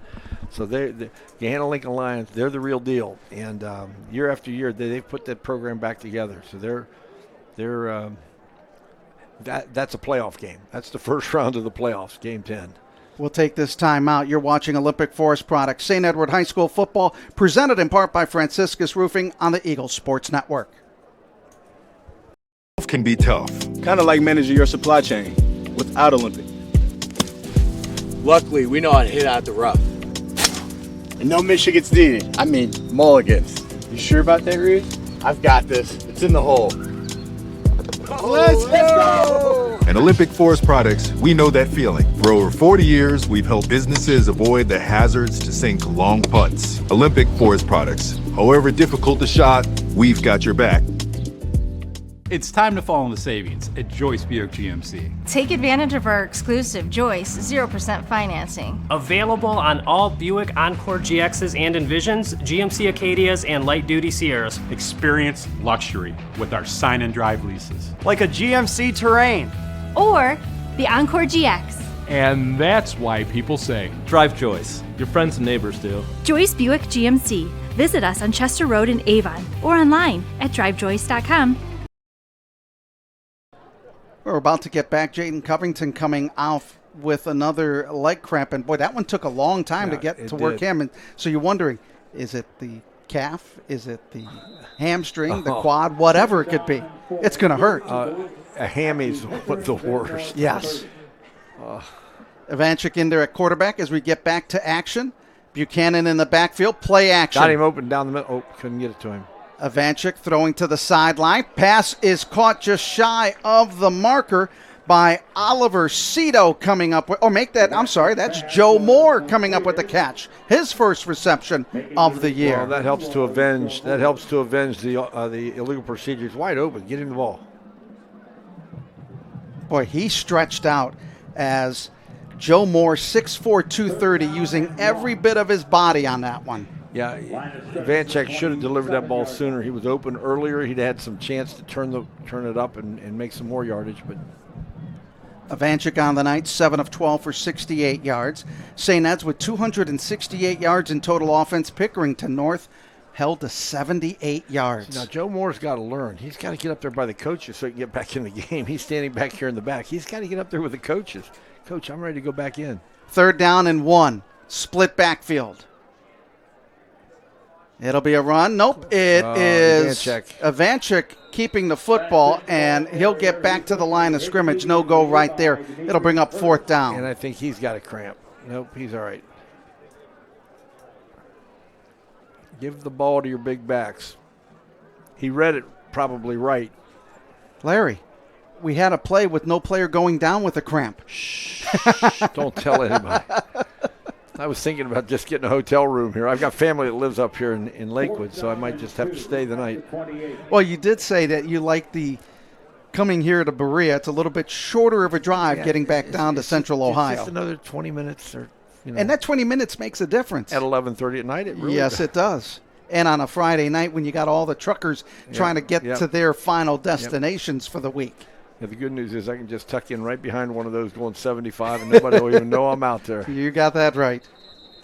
And we're going to have a timeout call by St. Ed's with 7:03. And, boy, this fourth quarter is dragging, kind of like sometimes when I'm out on the golf course and I can't hit a shot worth a lick. And I'm just trudging down that fairway.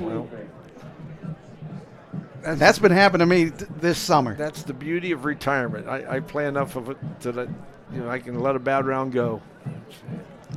I don't like it, but I can let it go. It's interesting for those that do play golf, and I've just gotten back into playing golf after a 20-year hiatus. You pay a lot of money to get frustrated. Oh, yeah. I said in my next life I'm going to go bowling. At least they send the ball back to you. That's true. You only need one ball, and you only need one pair of shoes. I can be bad at bowling just like I can be bad at golf. I have found that love of the game of golf, and in reality, when you go play golf, a lot of business decisions are made on the golf course. Absolutely. Absolutely. At the 28-yard line. All right, so as this fourth quarter drags on. Oh, we got a new running back in here. We got Colin Tedesco in the backfield. He's to the left. He's the junior. So you got two big backs and an H-back. So you got Ivanchik awaiting the shotgun snap, play action. He's got the receiver open, and it's going to be a touchdown for Joe Moore. I said, get close to the coaches, tell them you want to go back in, and he got a ball. That's good for him. Ivanchik with his first touchdown, or second touchdown pass of the year, and look at it, just a little dig route up the middle on the seam. Yeah, just a little delay, just like he's going to block, and then he released, and it's a breakdown in the secondary. That's a big touchdown for the Eagles to make it a 24-0 lead. Now, can we get an extra point in? Oh, Heavenly Father, could we just get one extra point? Luke Andrzejczyk. High snap brought down, kick is up, and it hits the upright again. I don't want to say we talked about this in the pregame. I don't want to say we talked about it during the first quarter, but we did. Holy mudhead mackerel. The difference it's of the college, Yep. It makes a huge, huge difference. And, there's certain things that football players don't want to hear, especially kickers. It's two hits. You hit the football Thump and the clank. defense. Yes. Yeah, or a thud Right. off the hands. Yep. You just want to hear one good sound. Well, the Eagles have not been able to convert an extra point tonight. No. And the special teams coach is going to have some words for his guys, and you really can't fault the kicker because the goalposts are a little narrower. Both of them were good on a high school goalpost. Yes. That's all you can say on that. That's a matter of inches or feet in this game. But I putted the ball in the hole. It just bounced out. Well, it didn't stay in. There's not a whole lot you can do about it. Or you're chipping it on the green and it hits the stick and doesn't go in. And it goes off the green, Boy, that's an ugly wobbler, and it goes out of bounds. So that drive by the Eagles, 8 plays, 324, but it seemed like an eternity, and 62 yards on the drive. Yep. That was a long drive with a lot of stoppage. That took forever. Every play except one. Yeah. Two, the touchdown. The touchdown. Yeah, the touchdown. Well, we don't know. They may have gobbled off. You just feel so bad. I mean, when you're coaching, you got kids that are going down. There's nothing you can do about it. Right. It happens, and we've seen players on the St. Ed side having those popsicle juices of Pedialyte. It's not frozen. It's just they're sucking down a quick thing of Pedialyte. Yep. So now the Pickerington North Panthers with the football. Mock is going to play action, swing it out on the outside, but the Eagles are right there to cover up the play and no gain. Well, wow. I mean, it was Aiden Peterson got out there, and I don't think he's going to get credited with the tackle, but he made the play. He turned the play back inside and allowed everybody else. There's a difference between making the play and making the tackle. He made the play. He didn't make I don't think he made the tackle. 78 yards in total offense. That's hard to believe. For Pickerington North. And this is a team with a lot of high expectations coming into this season. It's a good team. It's a team that's going to end up 8-2, 9-1, and they're going to end up in game 13 or 14, and that's just the way it's going to be. Eagles leading at 24-0 here late in the fourth quarter. 3 wide receivers to the near side. Handing it off to Miller. Big hole. He'll be shy of the first down as he gets it to the 44-yard line. Oh, that's Andrew Thomas on the run. He scored it through there quickly. Pickup of 9 on the play. Now, Coach Pappas does not care that it's 24-0. No. And he doesn't care that it's 5:43. He cares about this play. Yeah. I mean, these guys are they're looking through a keyhole. They have no idea how much time. They have no idea. And they're playing this play. And you try to instill that into your players. It's about this play. And when you speak to him before the game, you know he's got that intensity already going an hour and a half before kickoff. I try to stay away from him. 3rd down and 1. They're going to give it to Thomas. He'll pick up the first down as he gets it to the St. Edward, or close to the 49-yard line of Pickerington North. That'll move the chains and stop the clock momentarily. The bottom of the pile for St. Edwards was Aiden Peterson. Miller, Peterson getting credited with the tackle. Overall for the defense, really a great game so far. Absolutely. They got 5 minutes to go. I'm telling you, Coach Pappas doesn't care what's happened before. He cares the next 5 minutes. They're young and inexperienced up front, but they've really learned a lot tonight. I see a lot of effort, and I'm sure there's 100 mistakes out there, but I see a lot of effort. 1st and 10 at the 49-yard line. You got young kids, you got to send them. You got to move them somewhere. They got to know where to go. Thomas in the backfield. Mock getting the shotgun snap. Thomas again squirting his way into St. Edward territory as you see that pile, and we're going to get a penalty against St. Ed's. The ball carrier. Penalty markers on the play. That'll go on St. Ed's. I don't know what that penalty was. Personal foul. Face mask, number 36 on the defense. 15-yard penalty. Results in the first down. Aiden Peterson getting credited with the face mask call. That is the 4th penalty, or 6th penalty for St. Ed's. Well, that'll 60 yards. That'll be an area of concern for them. They'll have to fix that. Coach Tom Lombardo scheduling a lot of Friday night games this year. He likes that because it gets the team that Saturday, like a normal routine, because the playoffs are all on Friday nights. Well, and you get a chance to rest. You get a chance to rest. You play on Saturday, and the next week you play on Friday. There's no rest. It's a short week. 1st and 10. They'll move one in motion. And they'll run the football to the right side, and again, facing a wall of green and gold, but a pickup of 4 yards. Again, I'm seeing a lot of short corner blitzes. Maki Boone came that time off the short corner, and the ball went away from him, so he didn't get a chance to run in there, and he looked a little frustrated, but he was coming hard off that short corner. 4 minutes remaining in the ball game. St. Ed's up 24-0. The second half not flowing very well. No. A lot of stoppages in play in this third and fourth quarter due to cramps on both sides, but more on the Pickerington North side. Absolutely. Jaron Mock looks over the defense. He'll bring Ray in motion. Handoff to Miller again, trying to get that one through. Handoff went to Killian Weller-Massey. Well, you can end up with about a 3rd and 3.5 or 3rd and 4 here, and I know Coach Pappas wants to put a 0 up there. Not because he wants to embarrass anybody, but this is what defenses do. They have a lot of pride on their half of the football, and they want to shut this thing down. They know if they do, they're probably going to run the clock out. You know what I mean? The clock's probably going to be their buddy. Brings up a 3rd down and 3. 3 of 11 on 3rd down conversions for Pick North. Killian Weller-Massey in the backfield. He'll be to the right of Mock.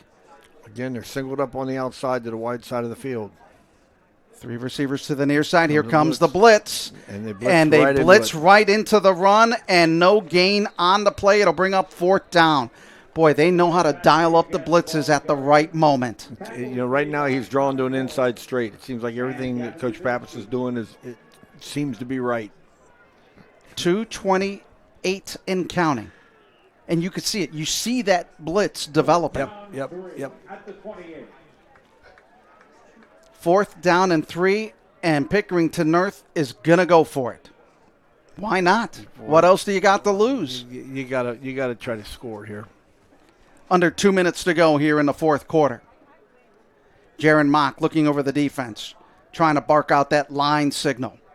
The clock isn't running. The snap clock isn't running.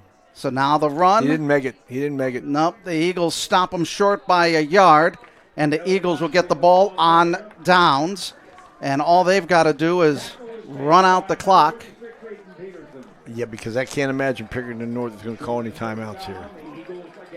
Eagles will get the football with 1:39 remaining, and all they need to do is run a couple plays, maybe get 1 first down, and they can close the books on Pickerington North. Well, like I said, I can't imagine Nate Hilrich from Pickerington North is going to call any timeouts here. They got guys that are banged up, and they got secondary guys in there that are, because of the leg cramps, you just got to, lick your wounds and get ready to fight next week. Langston Lucas comes back into the game for St. Ed's, getting his second stint at the quarterback spot. 1:39 remaining, low snap. They give it to, boy, talk about a 2-point takedown. Javon Woods getting the run for his first. I think it's Malachi Irvin on that tackle. That's a good 2-point takedown. I'm telling you. Coaching staff from St. Ed's would like to see that. Got in behind, grabbed him, dumped him. 2. And this school in green and gold knows a little bit about wrestling. Yeah, you think? Down to 68 seconds remaining in the ball game. Javon Woods, the 5'8 junior, in there as they will milk the play clock. It is down to 20. They'll wait till the 5-second clock. If they can get it under 40, they'll snap the ball because it really doesn't matter at that point. 46 seconds remaining. Wait. Oh, my goodness. You didn't. Okay, they're under 40. So they get it to the 26-yard line in 37 seconds. The Eagles do not have to snap the football. They won't. Larry, here's an interesting number. Since 2010, Pickerington North has been just shut out before tonight 3 times. Now you make it 4. You had to go back to last year. St. Ed's won 28-0. 2023, Hilliard Bradley won 19-0. And then you had to go back to 2010 when Pickerington Central beat them 42-0. That's scoring a lot of points. Yep. And the handoff. And the streak for the Eagles holding opponents under 40 points a game now at 95 games. And it is all zeros on the clock as the Eagles go to 1-0 with a 24-0 win over Pickerington North. Very impressive second quarter. Put this game not on ice, but put it in position to win it, and then the closing touchdown there in the fourth put it away. We're going to take a timeout. We'll wrap things up. You're watching Olympic Forest Products St. Edward High School football, presented in part by Franciscus Roofing on the Eagles Sports Network. Can be tough. Kind of like managing your supply chain without Olympic. Luckily, we know how to hit out the rough. And no mission gets needed. I mean, mulligans. You sure about that, Reed? I've got this. It's in the hole. Let's go! At Olympic Forest Products, we know that feeling. For over 40 years, we've helped businesses avoid the hazards to sink long putts. Olympic Forest Products. However difficult the shot, we've got your back.